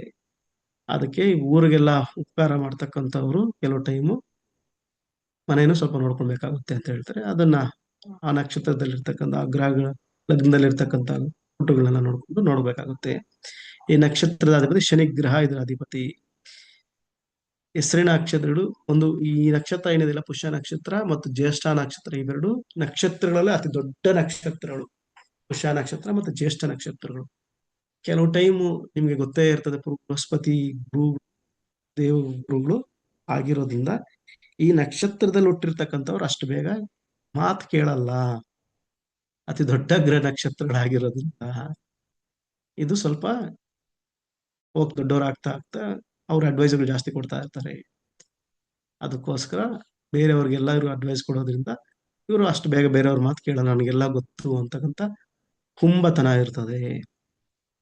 ಹೆಸರು ನಕ್ಷತ್ರಗಳು ಊಹೆ, ಓಡ, ಮೃಗ, ಅಜ, ವೈರಿ, ಕಪಿ. ಅಜ ಅಂದ್ರೆ ಆಡು, ಅಲ್ಲಿ ಏನ್ ವರ್ಡಿಂಗ್ಸ್ ಇತ್ತು ಅದನ್ನೇ ಕೊಟ್ಟಿದ್ದೀನಿ. ಅಜ ಅಂದ್ರೆ ಆಡು, ವೈರಿ ಕಪಿ. ಗಣ ದೇವಗಣ, ವೃಕ್ಷ ಅಶ್ವಥ ವೃಕ್ಷ, ರಜ್ಜು ಜಾನು. ವೇದ ನಕ್ಷತ್ರ ಪೂರ್ವಾಷಾಢ ನಕ್ಷತ್ರಕ್ಕೂ ಪುಷ್ಯ ನಕ್ಷತ್ರಕ್ಕೂ ನಾವು ಮ್ಯಾಚಿಂಗ್ ನೋಡಬಾರ್ದು. ಅದು ಮಾಡೋದ್ರಿಂದ ಅವ್ರ ಅಂಡರ್ಸ್ಟ್ಯಾಂಡಿಂಗ್ಸ್ ತುಂಬಾ ಕಡಿಮೆ ಇರ್ತದೆ. ಷಷ್ಟಾಷ್ಟಗಳೆಲ್ಲ ಬೀಳೋದ್ರಿಂದ ಸ್ವಲ್ಪ ತೊಂದರೆ ಆಗ್ತದೆ ಅಂತ. ಷಷ್ಟಾಷ್ಟಕ ನಕ್ಷತ್ರಗಳು, ಷಷ್ಟಾಷ್ಟಕ ಲಗ್ನದ ವಿವಾಹ, ನಿಮ್ಗೆ ಅದು ಪ್ರಿಡಿಕ್ಷನ್ಸ್ ಬೇಕಾಗುತ್ತೆ ಸಾರಾವಳಿ ನೋಡ್ಬೇಕಾದ್ರೆ. ಮಧ್ಯನಾಡಿ, ಲಿಂಗ ಪುರುಷ, ಊರ್ಧ್ವಮುಖ, ಕ್ಷಿಪ್ರ ನಕ್ಷತ್ರ. ಇದು ಎಷ್ಟೇ ದೊಡ್ಡದಾದ್ರೂ ತುಂಬಾ ಫಾಸ್ಟ್ ನಕ್ಷತ್ರ ಇದು. ಅದಕ್ಕೆ ಇದನ್ನ ಕ್ಷಿಪ್ರ ನಕ್ಷತ್ರ ಅಂತ ಹೇಳ್ತಾರೆ. ದೇಹದಲ್ಲಿ ಅಧಿಪತಿ ಹೊಟ್ಟೆ ಸೊಂಟದ ಮೇಲ್ಭಾಗ. ನಕ್ಷತ್ರ ನೋಟ ಮೇಲ್ನೋಟ 93.2 ಡಿಗ್ರಿಯಿಂದ 106.4 ಡಿಗ್ರಿವರೆಗೆ ಇರ್ತದೆ. ದಕ್ಷಿಣಾಮೂರ್ತಿನ ಯಾವ್ದನ್ನು ಗುರುಗಳ ಆರಾಧನೆ ಮಾಡ್ಕೋದ್ರಿಂದ ಈ ನಕ್ಷತ್ರ ದೋಷಗಳು ಕ್ಲಿಯರ್ ಆಗ್ತದೆ. ಪುಷ್ಯ ನಕ್ಷತ್ರದಲ್ಲಿ ಜನ್ಮವಾದವನು ಶಾಂತಾತ್ಮ, ಶಾಂತ ಧಮಾದಿ ಜಿತೇಂದ್ರಿಯ ಉಳ್ಳವನು, ಸುಭಗ, ಸರ್ವಜನಪ್ರಿಯನು, ಪಂಡಿತನು, ವಿದ್ವಾಂಸನು, ಧನವಂತನು, ಧರ್ಮ ಸಂಸ್ಕೃತ ಧರ್ಮದಿಂದ ನುಡಿಯುವವನು, ಸುಂದರ ಪುರುಷ, ತಾಯಿ ತಂದೆಗಳಲ್ಲಿ ಭಕ್ತಿ ಉಳ್ಳವನು, ಧರ್ಮದಲ್ಲಿ ಪ್ರೀತಿ ಉಳ್ಳವನು, ವಿನಯದಿಂದ ಶೋಭಿಸುವವನು, ಅನೇಕ ಪ್ರಕಾರದ ವಾಹನ ಉಳ್ಳವನು, ದ್ರವ್ಯ ಮತ್ತು ಸನ್ಮಾನವನ್ನು ಸಂಪಾದಿಸುವವನು.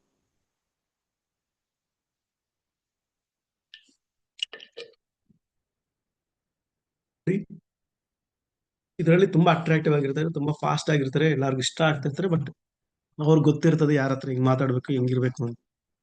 ಮತ್ತೆ ಕೆಲವು ಟೈಮು ಅವರು ಕೇಳೋದು ಇಲ್ಲ. ಇನ್ನೊಂದು ನಕ್ಷತ್ರ ಆಶ್ಲೇಷ ನಕ್ಷತ್ರ. ಅದ್ಭುತವಾದ ನಕ್ಷತ್ರ. ದೇವತೆ ಆದಿಶೇಷ, ಎಲ್ಲಾ ಸರ್ಪಗಳಿಗೂ ರಾಜನಾದ ಆದಿಶೇಷನೇ ಆಶ್ಲೇಷ ನಕ್ಷತ್ರದ ಅಧಿಪತಿ. ಅದಕ್ಕೆ ಇದನ್ನ ಸರ್ಪಕ್ಕೆ ಸಂಬಂಧಿಸಿದಂತ ತೊಂದರೆ ಇದೆ ಅಂತೆಲ್ಲ ಹೇಳ್ತಾರೆ. ನಕ್ಷತ್ರಾಧಿಪತಿ ಬುಧ ನಕ್ಷತ್ರ ಆಗಿರೋದ್ರಿಂದ ಇಲ್ಲಿ ಏನಾದ್ರೂ ತೊಂದರೆ ಆಯ್ತು ಅಂದ್ರೆ ಸ್ವಲ್ಪ ನರಗಳ ವೀಕ್ನೆಸ್ ಅಂದ್ರೆ ಲೈಕ್ ಮೈಂಡ್ ಎಲ್ಲ ಸ್ವಲ್ಪ ಫ್ಲಕ್ಚುಯೇಟ್ ಆಗ್ತಕ್ಕಂಥದ್ದು, ಚಂಚಲತೆ ಆಗ್ತಕ್ಕಂಥದ್ದು ಎಲ್ಲ ಇರ್ತದೆ. ಆಶ್ಲೇಷ ನಕ್ಷತ್ರದಲ್ಲಿ ಸುಳ್ಳು ಹೇಳ್ತಕ್ಕಂಥದ್ದು ಜಾಸ್ತಿ ಇರ್ತದೆ, ಬುಧನ ಆಧಿಪತ್ಯ ಇರೋದ್ರಿಂದ. ಹೆಸರಿನ ನಕ್ಷತ್ರಗಳು ಡೀಡು ಡೇಡು ಅಂತೆಲ್ಲ ಇದೆ. ಮೃಗ ಬೆಕ್ಕು, ವೈರಿ ಇಲಿ, ಗಣ ರಾಕ್ಷಸಗಣ, ವೃಕ್ಷ ನಾಗಸಂಪಿಗೆ, ರಜ್ಜು ಪಾದ, ವೇದ ಮೂಲ ನಕ್ಷತ್ರಕ್ಕೂ ಆಶ್ಲೇಷ ನಕ್ಷತ್ರಕ್ಕೂ ಆಗ್ಬರಲ್ಲ. ನಾಡಿ ಅಂತ್ಯನಾಡಿ, ಲಿಂಗ ಸ್ತ್ರೀಲಿಂಗ, ಮುಖ ಅಧೋಮುಖ, ಗುಣ ತೀಕ್ಷ್ಣ, ದೇಹದಲ್ಲಿ ಅಧಿಪತಿ ಪಕ್ಕೆಲುಬು, ಪಕ್ಕೆ, ಹೊಟ್ಟೆ, ನಕ್ಷತ್ರ ನೋಟ ಕೆಳನೋಟ. ರಾಶಿಯಲ್ಲಿ ನಕ್ಷತ್ರಾಧಿಪತಿ 106.4 ಡಿಗ್ರಿ 120 ಡಿಗ್ರಿ ವರೆಗೆ ಇದಿರ್ತದೆ. ಪೂಜಿಸಬೇಕಾದ ಆದಿಶೇಷ. ಇದರಲ್ಲಿ ಇರ್ತಕ್ಕಂಥ ಆಶ್ಲೇಷ ನಕ್ಷತ್ರದಲ್ಲಿ ಹುಟ್ಟಿರ್ತಕ್ಕಂಥವ್ರಿಗೆ ನನ್ನ ಅನುಭವದಲ್ಲಿ ಸ್ವಲ್ಪ ಕೋಪ ಜಾಸ್ತಿ ಇರ್ತದೆ, ಹಾಗೆ ತರ ಸ್ವಲ್ಪ ಜಾಸ್ತಿ ಸಾಧಿಸ್ತಿರ್ತಾರೆ. ಆಮೇಲೆ ಸ್ವಲ್ಪ ಆ, ತುಂಬಾ ಈ ರಾಹು ಎಫೆಕ್ಟ್ಸ್ ಜಾಸ್ತಿ ಇರ್ತದೆ ಅಂತ ಹೇಳ್ತಾರಲ್ಲ, ಈ ರಾಹುವಿಂದ ಸರ್ಪದೋಷಗಳು ಬರ್ತಾರೆ ಅನ್ನೋದು. ರಾಹು ಎಫೆಕ್ಟ್ಸ್ ಜಾಸ್ತಿ ಇರೋದ್ರಿಂದ ಇವರು ಟೆಕ್ನಾಲಜಿಯಲ್ಲಿ ಇವತ್ತೇನು ನೀವು ನೋಡ್ತಿರ್ತಾರೆ, ಎಲಾನ್ ಮಸ್ಕ್ ಇರ್ಬೋದು, ಇನ್ ಎನ್ವಿಡಿಯಾ, ಬಿಲ್ ಗೇಟ್ಸು, ಇವ್ರಿಗೆಲ್ಲಾನು ಈ ರಾಹು ಅಧಿಪತ್ಯ ಜಾಸ್ತಿ ಇರೋದ್ರಿಂದ ಅವರೆಲ್ಲ ಈ ಹೊಸ ಹೊಸ ಇನ್ವೆನ್ಷನ್ಸ್, ಕಂಪ್ಯೂಟರ್ಸ್, ಕಣ್ಣಿಗೆ ಕಾಣಿಸ್ತಾ ಇನ್ವೆನ್ಷನ್ಸ್ ಎಲ್ಲ ಮಾಡಿ ಇರ್ತಾರೆ. ಇವ್ರಿಗೆ ತುಂಬಾ ಜಾಸ್ತಿ ಫಾಸ್ಟ್ ಆಲೋಚನೆಗಳು, ತಲೆ ಜಾಸ್ತಿ ಓಡಿಸ್ತಾ ಇರ್ತಾರೆ, ಇವೆಲ್ಲ ಇರ್ತದೆ. ಆಶ್ಲೇಷ ನಕ್ಷತ್ರದಲ್ಲಿ ಹುಟ್ಟಿದವನು ಶಟಸತ್ವ ಭಕ್ಷ ಅಂದ್ರೆ ಶಟ ಕುತನು ಸರ್ವಭಕ್ಷ ಭಾಗ ಹೆಂಚಾದಂತೆ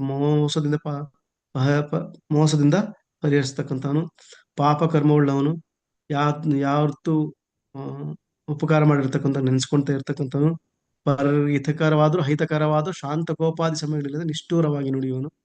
ಯಾರೇನ್ ಅಂದ್ಕೊಂಡ್ರೆ ಏನು, ನಾನು ಹೆಂಗೆ ಇರೋದು ಅಂತ ಮಾತಾಡ್ತಕ್ಕಂಥದ್ದು, ನಾನೇ ಕರೆಕ್ಟ್ ಅಂತೆಲ್ಲ ಮಾತಾಡ್ತಕ್ಕಂಥ ಇರ್ತದೆ.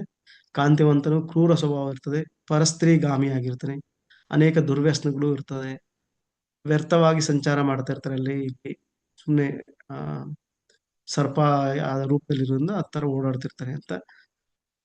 ಸಾಲಗಳನ್ನು ರದ್ದುಪಡಿಸಲು ವ್ಯರ್ಥವಾಗಿ ಸಾಲಗಳು ಮಾಡ್ತಕ್ಕಂಥದ್ದು ಸ್ವಲ್ಪ ಇದ್ದೇ ಇರ್ತದೆ. ಸಂಪನ್ಮೂಲವನ್ನು ದೃಢವಾಗಿ ಭದ್ರಪಡಿಸಿಕೊಳ್ಳಲು, ನಿರ್ಣಾಯಕವಾಗಿ ಕಾರ್ಯನಿರ್ವಹಿಸಲು ವಿಷಯಾಸಕ್ತಿಯಿಂದ ಕಾಮಾಗ್ನಿ ಬಿಡುತ್ತನೂ ಆಗುತ್ತಾನೆ.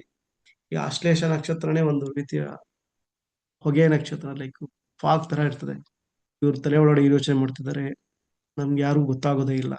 ಈ ಆಶ್ಲೇಷ ನಕ್ಷತ್ರದಲ್ಲಿ ಇರ್ತಕ್ಕಂಥ ಕೆಲವು ಟೈಮ್ ಒಳ್ಳೆ ಗುಣಗಳು, ಒಳ್ಳೆ ಯೋಚನೆಗಳು ಬಿತ್ತು ಅಂದ್ರೆ ಭೂಮಿ ಒಳಗಡೆ ಇರ್ತಕ್ಕಂಥ ಖನಿಜಗಳನ್ನು ಕೂಡ ಆಚೆ ತೆಗೆದು ಅದನ್ನ ಮುತ್ತು ರತ್ನಗಳಾಗಿ ಮಾಡ್ತಾರೆ ಅಂತಕ್ಕಂಥ ಅಷ್ಟು ಒಂದು ಒಳ್ಳೆ ತರ ಕೂಡ ಶುರು ಆಗ್ತದೆ.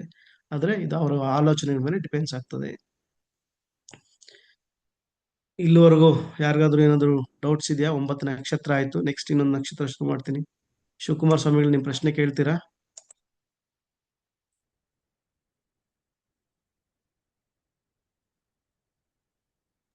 VSK ಶಾಸ್ತ್ರಿಗಳು. ನಮಸ್ತೆ ಸರ್. ಅದು ನಕ್ಷತ್ರಗಳ ವ್ಯತ್ಯಾಸ ಬಂದಿತ್ತು ಸರ್ ರೋಹಿಣಿ ನಕ್ಷತ್ರದಲ್ಲಿ, ಅದಕ್ಕೆ ಕೇಳಿದೆ ಸರ್. ಸರಿ ಆಯ್ತು, ಅದು ಕರೆಕ್ಷನ್ಸ್ ಮಾಡೋಣ. Okay sir. Ravikumar K sir. ನಮಸ್ತೆ ಗುರುಗಳೇ, ಇವತ್ತು ತುಂಬಾ ಚೆನ್ನಾಗಿ ಪಾಠ ನಡೀತಾ ಇತ್ತು. ಇದು ಸ್ಲೈಡ್ಸ್ ಜೊತೆಗೆ ತಾವು ಎಕ್ಸ್ಟ್ರಾ ಎಕ್ಸ್ಪ್ಲೈನ್ ಮಾಡ್ತಾ ಇದ್ರಲ್ಲ, ಅದು ಬಹಳ ಚೆನ್ನಾಗಿತ್ತು. ಹಾಗೆ ಮುಂದುವರ್ಸಿದ್ರೆ ಚೆನ್ನಾಗಿರುತ್ತೆ. ಆಮೇಲೆ ಇದು ಮಹಾನಕ್ಷತ್ರ ಅಂದ್ರೆ ಏನು ಅಂತ, ಅದು ಏನು ಗುಣಗಳು ಸಿಗತ್ತೆ ಅಂತ ಅದರಿಂದ? ಅದು ಫ್ಲೆಕ್ಸಿಬಿಲಿಟಿ ಜಾಸ್ತಿ ಇರ್ತದೆ ಅಂತ. ಮಹಾನಕ್ಷತ್ರದಲ್ಲಿ ಇರ್ಬೇಕಾದ್ರೆ, ವಿವಾಹ ಸಾಲಾವಳಿಗಳು ನೋಡ್ಬೇಕಾದ್ರೆ ಅವ್ರ ಪೇಷನ್ಸ್ ಜಾಸ್ತಿ ಇರ್ತದೆ. ಟೆಕ್ನಿಕಲ್ ನೀವು ನೋಡುತ್ತಿರ್ಬೇಕಾದ್ರೆ ಅವ್ರ ನಕ್ಷತ್ರದಲ್ಲಿ ಹುಟ್ಟಿರೋರ್ಗೆ ಪೇಷನ್ಸ್ ತುಂಬಾ ಜಾಸ್ತಿ ಇರ್ತದೆ. ಎಲ್ಲದಕ್ಕೂ ಅಡ್ಜಸ್ಟ್ ಆಗ್ತಿರ್ತಾರೆ. ಕೋಪದಲ್ಲಿ ಮಾತಾಡಿದ್ರು ಬಿಟ್ಕೊಡಲ್ಲ ಒಬ್ರನ್ನೊಬ್ರು. ತಮ್ಮ ಪ್ರಿಯ ಹುಡುಗ ಆಗ್ಲಿ ಹುಡುಗಿನ ಬಿಟ್ಕೊಡಲ್ಲ, ಹುಡುಗನ್ ಬಿಟ್ಕೊಡಲ್ಲ, ಎಲ್ಲ ಅಡ್ಜಸ್ಟ್ ಮಾಡ್ಕೊಂಡೆಲ್ಲ ಹೋಗ್ತಾರೆ ಅಂತ ಹೇಳ್ಬಿಟ್ಟು ಅದಕ್ಕೆ ಇದನ್ನ ಮಹಾನಕ್ಷತ್ರಗಳು ಅಂತ ಹೇಳ್ತಾರೆ. ಅದು ಮಕಾ ನಕ್ಷತ್ರ ಕೂಡ ಅದರಲ್ಲಿ ಒಂದು ಮಹಾನಕ್ಷತ್ರನೇ. ಎಲ್ಲಾರನ್ನು ಕಲಿಸ್ಕೊಂಡು ಎಲ್ಲಾರನ್ನ ಜೊತೆಲಿ ಹಾಕೊಂಡು ಹೋಗ್ತಕ್ಕಂಥ ನಕ್ಷತ್ರಗಳಲ್ಲಿ ವಿವಾಹ ಸಾಲಾವಳಿಗಳಲ್ಲಿ ಇನ್ನು ಸ್ವಲ್ಪ ಡೀಟೇಲ್ ಆಗಿ ಕೊಡ್ತೀನಿ. ಎಲ್ಲರಿಗೂ ಅನುಕೂಲ ಆಗುತ್ತೆ ಅಂತಾರ, ಯಾರನ್ನೇ ಮದುವೆ ಆಗ್ಬೋದು ಅಂತ ಅಲ್ವಾ? ಯಾವ್ದೇ ನಕ್ಷತ್ರಕ್ಕಾದ್ರೂ? ಹೌದು, ಗಣಕೂಟ ನೋಡಿದ್ರೆ ಮದುವೆ ಮಾಡು ಅಂತ ಕೂಡ ಹೇಳ್ತಾರೆ. ಜಾಸ್ತಿ ನೋಡೋ ಅಗತ್ಯ ಇಲ್ಲಲ್ಲ? ಹೌದು ಸರ್, ಆತರ ಹೇಳ್ತಾರೆ ಶಾಸ್ತ್ರದಲ್ಲಿ, ಆತರ ಹೇಳಿದೆ ಸರ್. Okay, Shobha madam. ಅಂದ್ರೆ ಯಾವ ಪ್ರಾಣಿ ಸರ್? ಸರ್ ಮಹಾನಕ್ಷತ್ರಗಳಲ್ಲಿ ಯಾವ್ಯಾವು ಅಂತ ಗೊತ್ತಾಗ್ಬೇಕಿತ್ತು ಒಂಚೂರು. ಮೃಗಶಿರ, ಹ. ಮಕ, ಹ. ಸ್ವಾತಿ, ಅನುರಾಧ. 4. ಹಾ, ಅಜ ಅಂದ್ರೆ ಆಡು ಮೇಡಮ್. ಯಾರು ಪ್ರಶ್ನೆ ಕೇಳ್ತಿದ್ರಿ? Okay sir, okay sir, thank ಗುರುಗಳೇ ನಮಸ್ತೆ. ಗುರುಗಳೇ, ಅಭಿಷೇಕ್ ಹೇಳಿ ಅಭಿಷೇಕ್ ಸ್ವಾಮಿಗಳೇ. ಅದು ಪುಷ್ಯದ್ದು ಒಂದ್ ಸ್ವಲ್ಪ ನನಗೆ ಅರ್ಧಕ್ಕೆ ನಿಂತ್ಕೊಂಡ್ಬಿಡ್ತು ಗುರುಗಳೇ, ಇನ್ನೊಂದ್ಸಲಿ ಎಕ್ಸ್ಪ್ಲೈನ್ ಮಾಡ್ತೀರಾ? ರೆಕಾರ್ಡಿಂಗ್ ಕೇಳಿಸ್ಕೊಂತೀರಾ? ಏನಾದ್ರು ಹಾ, ಡೌಟ್ ಇದ್ರೆ ಓಕೆ. ನಿಮ್ಗೆ ಆನ್ಸರ್ ಮಾಡ್ತೀನಿ. ಹಾ, ಅದು ಮೇಷರಾಶಿಗೆ ಕೃತಿಕಾ ನಕ್ಷತ್ರನೇ ಬರುತ್ತಲ್ವಾ? ಮೇಷರಾಶಿ ನಿಮ್ಗೆ ಅಶ್ವಿನಿ ನಕ್ಷತ್ರದಿಂದ ಶುರು. ನಿಮ್ ಪ್ರಶ್ನೆ ಲಾಸ್ಟ್ ಮೇಷರಾಶಿ. ತಗೊಂತೀನಿ. ನಿಮ್ ಪ್ರಶ್ನೆ ಹಾ, ಲಾಸ್ಟ್ ತಗೊಂತೀನಿ ಅಭಿಷೇಕ್ ಸ್ವಾಮಿ. ಓಕೆ, ಗುರುಗಳೇ ನಮಸ್ತೆ. ನಮಸ್ತೆ. ಯಾರಿದು? ಶ್ರೀನಿವಾಸ ಮೂರ್ತಿ ಅಂತ.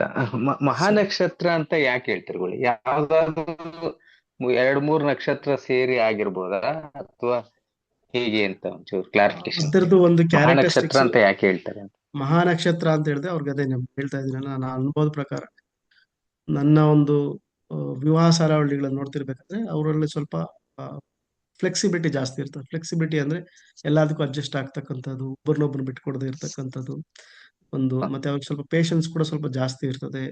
ಕೋಪದಲ್ಲಿದ್ರು ಅವರು ಎಲ್ಲಾರನ್ನೂ ಕಲಿಸ್ಕೊಂಡು ಹೋಗ್ತಾರೆ. ಈ ತರ ಎಲ್ಲ ಕ್ಯಾರೆಕ್ಟರಿಸ್ಟಿಕ್ಸ್ ಜಾಸ್ತಿ ಇರ್ತದೆ ಈ ನಾಲ್ಕು ನಕ್ಷತ್ರಗಳಲ್ಲಿ. ಅದಕ್ಕೋಸ್ಕರ ಇದ್ರ ಮಹಾನಕ್ಷತ್ರಗಳು ಅಂತ ಕೂಡ ಹೇಳಿದ್ದಾರೆ.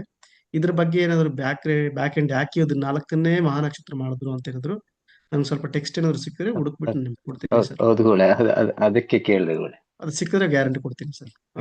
ಥ್ಯಾಂಕ್ ಯು ಗುರುಗಳೇ, ಥ್ಯಾಂಕ್ ಯು ಗುರುಗಳೇ. ನಮಸ್ತೆ ಗುರುಗಳೇ. ಗಾಯತ್ರಿ ಮೇಡಮ್.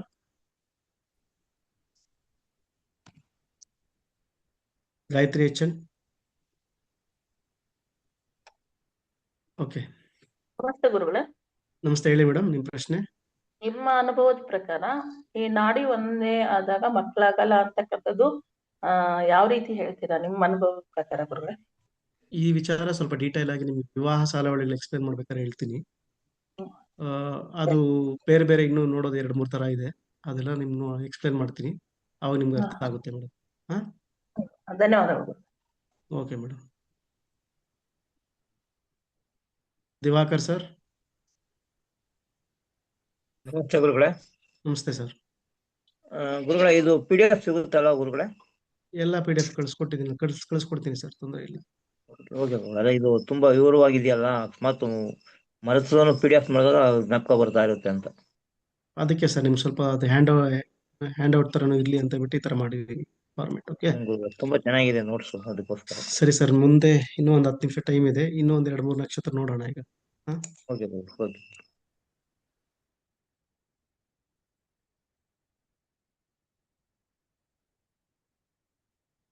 ಮಕಾ ನಕ್ಷತ್ರ ನಿಮಗೆ ಇದು ರಾಕ್ಷಸಗಣ ಸಿಂಹ ರಾಶಿಯಲ್ಲಿ ಬರ್ತದೆ. ಇದನ್ನ ರಾಜ ನಕ್ಷತ್ರ ಅಂತ ಕೂಡ ಹೇಳ್ತಾರೆ. ಕಟಕ ರಾಶಿನ ಮತ್ತೆ ಸಿಂಹ ರಾಶಿನ ಎರಡು ರಾಜ ರಾಶಿಗಳು ಅಂತ ಕೂಡ ಹೇಳೋದ್ರಿಂದ ಇವೆರಡು ಸ್ವಲ್ಪ ರಾಜತ್ವ ಜಾಸ್ತಿ ಇರ್ತದೆ, ರಾಜಸಿಕತೆ ಜಾಸ್ತಿ ಇರ್ತದೆ. ಅದರಲ್ಲೂ ಸಿಂಹ ರಾಶಿಯಲ್ಲಿ ಇರ್ಬೇಕಾದ್ರೆ ಲೀಡರ್ಶಿಪ್ ಕ್ವಾಲಿಟಿ ಸಿಕ್ಕಾಪಟ್ಟೆ ಜಾಸ್ತಿ ಇರ್ತದೆ. ಯಾಕಂದ್ರೆ ಇದು ಅಗ್ನಿ ರಾಶಿ ಕೂಡ ಆಗಿರೋದ್ರಿಂದ ಎನರ್ಜಿನೂ ಜಾಸ್ತಿ ಇರ್ತದೆ, ಕಂಟ್ರೋಲ್ ಜಾಸ್ತಿ ಮಾಡ್ತಾರೆ, ರಾಜತ್ವನು ಜಾಸ್ತಿ ಇರೋದ್ರಿಂದ ಸಿಂಹ ರಾಶಿ ಅದಕ್ಕೆ ಹೇಳೋದು. ಸಿಂಹ ರಾಶಿಯವರು ಆದ್ರೆ ನಮ್ಮನ್ನ ಯಾರು ಮುಟ್ಟೋದು ಅಂತ ಹೇಳಿಲ್ಲ, ತುಂಬಾ ಜನ ಮಾತಾಡ್ತಿರ್ತಾರೆ.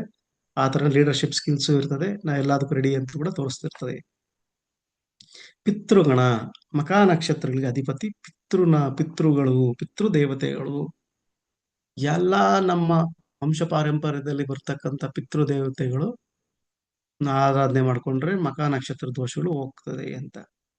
ಈ ಪಿತೃದೇವತೆಗಳನ್ನ ಚೆನ್ನಾಗಿ ನೋಡ್ಕೊಂಡು, ಮನೇಲಿ ಇರ್ತಕ್ಕಂಥ ದೊಡ್ಡವ್ರನ್ನ ಚೆನ್ನಾಗಿ ನೋಡ್ಕೊಳ್ಬೇಕು.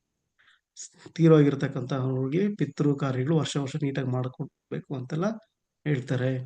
ಆದ್ರಿಂದ ಈ ಮಕಾ ನಕ್ಷತ್ರದಲ್ಲಿ ಕೆಲವು ಟೈಮ್ ಈ ಪಿತೃದೋಷಗಳ ಶಾಂತಿಗಳು ಮಾಡಿದಾಗ ಕೂಡ ತುಂಬಾ ಚೆನ್ನಾಗಿ ರಿಸಲ್ಟ್ಸ್ ಬರ್ತದೆ. ಇದಕ್ಕೆ ನಕ್ಷತ್ರಾಧಿಪತಿ ಕೇತು ಗ್ರಹ. ಹೆಸರು ನಕ್ಷತ್ರಗಳು ಮಾ, ಮೀ, ಮೂಮೆ, ಮುರುಘ ಇದಕ್ಕೆ ಇಲಿ, ವೈರಿ ಬೆಕ್ಕು. ಗಣ ರಾಕ್ಷಸ ಗಣ, ವೃಕ್ಷ ಗೋಳಿ ವೃಕ್ಷ, ರಜ್ಜು ಪಾದ, ವೇದ ರೇವತಿ, ನಾಡಿ ಅಂತ್ಯ ಇರ್ತದೆ. ಲಿಂಗ ಸ್ತ್ರೀಲಿಂಗ, ಮುಖ ಅಧೋ ಮುಖ, ಕೆಳಗಡೆ ಮುಖ. ಗುಣ ಉಗ್ರ ಗುಣ, ಉಗ್ರ ಗುಣ ಇರ್ತದೆ. ಆದ್ದರಿಂದ ಮಕ ನಕ್ಷತ್ರನು ಸ್ವಲ್ಪ ಉಗ್ರತ್ವನು ಜಾಸ್ತಿ ಇರ್ತದೆ. ಆ ದೇಹದಲ್ಲಿ ಅಧಿಪತ್ಯ ಹೃದಯ, ಬೆನ್ನು, ಸೊಂಟದ ಮೇಲ್ಭಾಗ ನಕ್ಷತ್ರ ನೋಟ ಕೆಳನೋಟ. ರಾಶಿಯಲ್ಲಿ ನಕ್ಷತ್ರಾಧಿಪತ್ಯ 120 ಡಿಗ್ರಿಯಿಂದ 133.2 ಡಿಗ್ರಿವರೆಗೆ ಇರ್ತದೆ. ಪೂಜಿಸಬೇಕಾದ ದೇವತೆ ಸೂರ್ಯನಾರಾಯಣ. ಮಕ ನಕ್ಷತ್ರದಲ್ಲಿ ಹುಟ್ಟಿರ್ತಕ್ಕಂಥವ್ರು ಬಹು ಬೈತ್ಯಧನ, ಅನೇಕ ಸೇವಕರನ್ನು ಇರ್ತಕ್ಕಂಥವ್ರು, ಅಧಿಕ ಧನವಂತನು, ಭೋಗವಂತನು, ಪಿತೃಭಕ್ತ. ನೋಡಿ, ದೇವರುಗಳನ್ನ ಮತ್ತು ಪಿತೃಗಳನ್ನ ಭಕ್ತಿಯಿಂದ ಪೂಜೆ ಮಾಡ್ತಕ್ಕಂಥವ್ರು ಆಗಿರ್ತಾರೆ. ಮಹೋತ್ಸವಗಳಿರ್ತಕ್ಕಂಥವರು, ಸ್ಥೂಲವಾದ ಅನುಪ್ರದೇಶ ಹಣೆ, ಕೋಪಿಷ್ಟ, ಕೋಪ ಜಾಸ್ತಿ, ಬೈಯೋದು ಅಂತೆಲ್ಲ ವಾಚಾಳತ್ವ ಜಾಸ್ತಿ ಇರ್ತದೆ. ತುಂಬಾ ತೇಜಸ್ವಿ, ಕಠೋರ ಮನಸ್ಸುಳ್ಳತಕ್ಕಂಥವನು, ತೀವ್ರ ಸ್ವಭಾವ, ನಿಷ್ಕಳಂಕವಾದ ವಿದ್ಯೆ ಉಳ್ಳವನು, ಒಳ್ಳೆಯ ಬುದ್ಧಿ ಉಳ್ಳವನು, ಶತ್ರುಗಳನ್ನೆಲ್ಲ ಜಯಿಸೋದ್ರಲ್ಲಿ ಸಮರ್ಥನು ಈ ಮಕ ನಕ್ಷತ್ರದಲ್ಲಿ ಹುಟ್ಟಿರ್ತಕ್ಕಂಥವ್ರು. ನೆಕ್ಸ್ಟ್ ಬಂದ್ಬಿಟ್ಟು ಪುಬ್ಬ ನಕ್ಷತ್ರ ಪೂರ್ವ ಫಲ್ಗುಣಿ ನಕ್ಷತ್ರ. ಇದನ್ನ ಮಹಾಲಕ್ಷ್ಮಿ ನಕ್ಷತ್ರ ಅಂತ ಕೂಡ ಹೇಳ್ತಾರೆ. ಇದರದ ಅಧಿದೇವತೆ ಭಗದೇವತೆ. ಯಾರಪ್ಪ ಈ ಭಗ? ತುಂಬಾ ಪವರ್ಫುಲ್ ಭಗ. ನಿಮ್ಗೆಲ್ಲ ಗೊತ್ತಿರ್ತದೆ. ಕುಬೇರ ಈ ಪ್ರಪಂಚದಲ್ಲೇ ಅತಿ ಶ್ರೀಮಂತ ಯಾರಪ್ಪ ಅಂದ್ರೆ ಕುಬೇರ ಎಲ್ಲರಿಗೂ ದುಡ್ಡು ಕೊಡ್ಬೇಕು, ಮಹಾಲಕ್ಷ್ಮಿ ಎಲ್ಲರಿಗೂ ದುಡ್ಡು ಕೊಡ್ಬೇಕು ಅಂತ. ಆದ್ರೆ ಕುಬೇರ್ನಿಗೆ ಧನ ಕೊಟ್ಟವ್ರು ಯಾರು ಅಂದ್ರೆ ಈ ಭಗದೇವತೆ ಪ್ರಾರ್ಥನೆಯಿಂದ ಕುಬೇರನಿಗೆ ಅಷ್ಟೈಶ್ವರ್ಯಗಳು ಲಭಿಸ್ತು ಅಂತ ಹೇಳ್ಬಿಟ್ಟು ಅದಕ್ಕೆ ಇದನ್ನ ಮಹಾಲಕ್ಷ್ಮಿ ನಕ್ಷತ್ರ ಅಂತ ಕರೀತಾರೆ. ಇದು ಭಗದ ಆ ದೇವತೆ ಆರಾಧನೆ ಮಾಡೋದ್ರಿಂದ ಇಲ್ಲಿ ತುಂಬಾ ಚೆನ್ನಾಗಿರ್ತಾರೆ ಅಂತ. ಈ ನಕ್ಷತ್ರಾಧಿಪತಿ ಶುಕ್ರ. ಹೆಸರಿನ ನಕ್ಷತ್ರಗಳು ಮೋ, ಟಾಟಿ, ಇಟ್ಟು, ಮೃಗ, ಹೆಣ್ಣು ಇಲಿ, ವೈರಿ, ಬೆಕ್ಕು. ಸ್ವಾಮಿ, ನಾವು ಭಗದೇವತೆ ಯಾವ ರೀತಿ ಆರಾಧನೆ ಮಾಡಿದಾಗ ಭಗದೇವತೆ ಆರಾಧನೆ ಮಾಡ್ತಕ್ಕಂಥದ್ದು ಈಗಿನ ಕಾಲದಲ್ಲಿ ಸ್ವಲ್ಪ ಕಷ್ಟ. ಅದಕ್ಕೆ ಮಹಾಲಕ್ಷ್ಮಿನ ಆರಾಧನೆ ಮಾಡತಕ್ಕಂಥದ್ದು. ಭಗದೇವತೆ ಆರಾಧನೆ ಮಾಡ್ತಕ್ಕಂಥದ್ದು ಬರೀ ವೇದಗಳಲ್ಲಿ ವೇದ ಸೂಕ್ತಗಳು ಮಾತ್ರ ಇದೆ. ವೇದಗಳು ಗೊತ್ತಿರ್ತಕ್ಕಂಥವ್ರು, ಯಾರಾದ್ರೂ ಗುರುಗಳಿಂದ ಅನುಷ್ಠಾನ ಬಂದಿರತಕ್ಕಂಥವ್ರು ಮಾತ್ರ ಭಗದೇವತೆನ ಸ್ವಲ್ಪ ಆರಾಧನೆ ಮಾಡ್ತಾರೆ. ವೈರಿ, ಬೆಕ್ಕು, ಗಣ, ಮನುಷ್ಯ ಗಣ, ವೃಕ್ಷ, ಪಾಲಾಶ, ರಜ್ಜು, ಜಾನು, ವೇದ, ಉತ್ತರಾಭಾದ್ರ, ನಾಡಿ, ಮಧ್ಯ, ಲಿಂಗ, ಸ್ತ್ರೀಲಿಂಗ, ಮುಖ, ಅಧೋಮುಖ ಮತ್ತೆ ಕೆಳಮುಖ. ಇದು ಗುಣ, ಉಗ್ರ ಗುಣ. ಎಲ್ಲಾ ಪೂರ್ವ ನಕ್ಷತ್ರಗಳು ಯೂಶಲಿ ಹೇಳ್ತಾರೆ ಇದರಲ್ಲಿ 4 ಪೂರ್ವ ನಕ್ಷತ್ರಗಳಿದೆ ಅಂತ ಹೇಳ್ತಾರೆ. 4 ಜೋಡಿ ಪೂರ್ವ ನಕ್ಷತ್ರಗಳು: ಪೂರ್ವಾಷಾಢ, ಪೂರ್ವ ಫಲ್ಗುಣಿ, ಉತ್ತರ ಫಲ್ಗುಣಿ, ಮತ್ತೆ ವಿಶಾಖ, ಅನುರಾಧ, ಮತ್ತೆ ಪೂರ್ವಾಷಾಢ, ಉತ್ತರಾಷಾಢ, ಪೂರ್ವಭಾದ್ರ, ಉತ್ತರಾಭಾದ್ರ ಅಂತ. ಆದ್ರೆ ಕೆಲವರು ವಿಶಾಖ, ಅನುರಾಧ ಅಂತ ತಗೊಂತಾರೆ, ಕೆಲವರು ತಗೊಳಲ್ಲ. ಮಿಕ್ಕಿದ 3 ಎಲ್ಲಾರು ಕನ್ಸಿಡರ್ ಮಾಡ್ತಾರೆ ಪೂರ್ವ ನಕ್ಷತ್ರಗಳು ಅಂತ. ಈ ಪೂರ್ವ ನಕ್ಷತ್ರಗಳಲ್ಲಿ ಆದಷ್ಟು ಇವೆಲ್ಲ ನಿಮ್ಗೆ ಸ್ವಲ್ಪ ಪೂರ್ವ ನಕ್ಷತ್ರಗಳೆಲ್ಲ ನಿಮ್ಗೆ ಕ್ರೂರ ನಕ್ಷತ್ರಗಳಾಗಿರ್ತವೆ. ಮತ್ತು ಉತ್ತರ ನಕ್ಷತ್ರಗಳೆಲ್ಲ ಸ್ವಲ್ಪ ಸ್ಥಿರ ನಕ್ಷತ್ರಗಳು, ಸೌಮ್ಯ ನಕ್ಷತ್ರಗಳಾಗಿರ್ತದೆ. ಅದಕ್ಕೆ ಉಗ್ರ ನಕ್ಷತ್ರಗಳಲ್ಲಿ ಮುಹೂರ್ತಗಳು ಜಾಸ್ತಿ ಇಡಲ್ಲ. ದೇಹದಲ್ಲಿ ಅಧಿಪತ್ಯ, ಬೆನ್ನೆಲುಬು, ಹೃದಯ, ನಕ್ಷತ್ರ ನೋಟ ಕೆಳನೋಟ 133 ಡಿಗ್ರಿ 20 ನಿಮಿಷದಿಂದ 146 ಡಿಗ್ರಿ 40 ನಿಮಿಷದವರೆಗೂ ಇರ್ತದೆ. ಪೂಜಿಸಬೇಕಾದ ದೇವತೆ ಕಂಚಿ ಕಾಮಾಕ್ಷಿ ದೇವತೆಯನ್ನು ಆರಾಧನೆ ಮಾಡೋದ್ರಿಂದ ನಮಗೆ ನಕ್ಷತ್ರದಲ್ಲಿ ಇರ್ತಕ್ಕಂಥ ದೋಷಗಳು ಕೂಡ ಕಡಿಮೆ ಆಗ್ತದೆ. ಪ್ರಿಯವಾಗಿ ಮಾತಾಡ್ತಕ್ಕಂಥವರು, ದಾನಶೀಲರು, ಕಾಂತಿವಂತರು, ಸಂಚರಣ ಸ್ವಭಾವಗಳಿರ್ತಕ್ಕಂಥವ್ರು, ರಾಜಸೇವಾನುರಕ್ತರಾಗಿರ್ತಕ್ಕಂಥವ್ರು ಹುಟ್ಟಿರ್ತಾರೆ. ಶ್ರೀಮಂತ ವ್ಯಕ್ತಿ, ದಾನಿ ಮತ್ತು ನೃತ್ಯ ವಿದ್ವಾಂಸ, ಆತ್ಯಾಕಾರಿ ವಿಚಾರಗಳನ್ನು ಆಗುತ್ತಾನೆ. ಶೂರ, ದಾನ ಮಾಡುವವನು, ಸಾಹಸಿ, ಅನೇಕರ ಧನಕ್ಕೆ ಅಧಿಪತಿ, ವಿಷಯ ಪೀಡಿತ, ಅತಿಶಯ ಧೂರ್ತ, ಅತ್ಯಂತ ಗರ್ವಿಷ್ಠ ಇತ್ಯಾದಿ ಲಕ್ಷಣದಿಂದ ಕೂಡಿದವನಾಗಿರ್ತಾರೆ. ಪೂರ್ವ ಫಲ್ಗುಣಿ ನಕ್ಷತ್ರದಲ್ಲಿ ಹುಟ್ಟಿರ್ತವನಿಗೆ ಸ್ವಲ್ಪ ಗರ್ವ ಇದ್ದೇ ಇರ್ತದೆ. ಯಾಕೆ ಅಂದ್ರೆ ಇದು ಸಿಂಹರಾಶಿ ಆಗಿರೋದ್ರಿಂದ, ಅವ್ರು ಸಂಪೂರ್ಣವಾಗಿ ಸಿಂಹರಾಶಿ ಮಧ್ಯದಲ್ಲಿರೋದ್ರಿಂದ ಸ್ವಲ್ಪ ಜಾಸ್ತಿ ಅಹಂಕಾರ ಇರ್ತದೆ. ಆದ್ರೆ ರಾಜಸಿಕ ಜಾಸ್ತಿ ಇರೋದ್ರಿಂದ ಎಲ್ಲ ಚೆನ್ನಾಗಿರ್ತದೆ. ಈಗ ನೆಕ್ಸ್ಟ್ ಬಂದ್ಬಿಟ್ಟು ಉತ್ತರ ನಕ್ಷತ್ರ. 10 ಗಂಟೆ ಆಯ್ತು. ಉತ್ತರ ನಕ್ಷತ್ರ ನಾವು ನೆಕ್ಸ್ಟ್ ಕ್ಲಾಸ್ ತಗೊಳ್ಳೋಣ. ನಿಮ್ಗೆ ಎಲ್ಲರಿಗೂ ಗೊತ್ತೇ ಇದೆ, ಆಲ್ರೆಡಿ ಉನ್ನತ ಮಟ್ಟದ ಮುಹೂರ್ತ ಕೋರ್ಸ್ ಮಾಡ್ತಾ ಇದ್ದೀರಿ. ಇದರಲ್ಲಿ ಹೋದ ವಾರ ನಿಮಗೆ ಏನೇನು ಪಾಠ ಮಾಡ್ತೀನಿ ಅಂತ ಗುರುವಾರ ನಿಮಗೆಲ್ಲ ಹೇಳಿದ್ದೀನಿ. ನೋಡಿ, ಇಲ್ಲಿ ತುಂಬಾ ಜನ ಕನ್ಫ್ಯೂಸ್ ಆಗ್ತಾ ಇದ್ದೀರಾ. ಮುಹೂರ್ತ ತರಗತಿ ಬೇರೆ, ಜ್ಯೋತಿಷ್ಯ ತರಗತಿ ಬೇರೆ. ಸರ್ ನೀವು ಮಂಜುನಾಥ್ ಸರ್, ನೀವು ಇದನ್ನ ಸ್ಟಾಪ್ ಮಾಡ್ಬೋದು ರೆಕಾರ್ಡಿಂಗ್ನ. ಉನ್ನತ ಮಟ್ಟದ ಮುಹೂರ್ತ ಕೋರ್ಸು ಬೇರೆ, ಶಾಸ್ತ್ರೀಯ ಮುಹೂರ್ತಗಳು ಬೇರೆ ಅಂತ ನಿಮ್ಗೆ ಆಲ್ರೆಡಿ ಹೇಳಿದ್ದೀನಿ.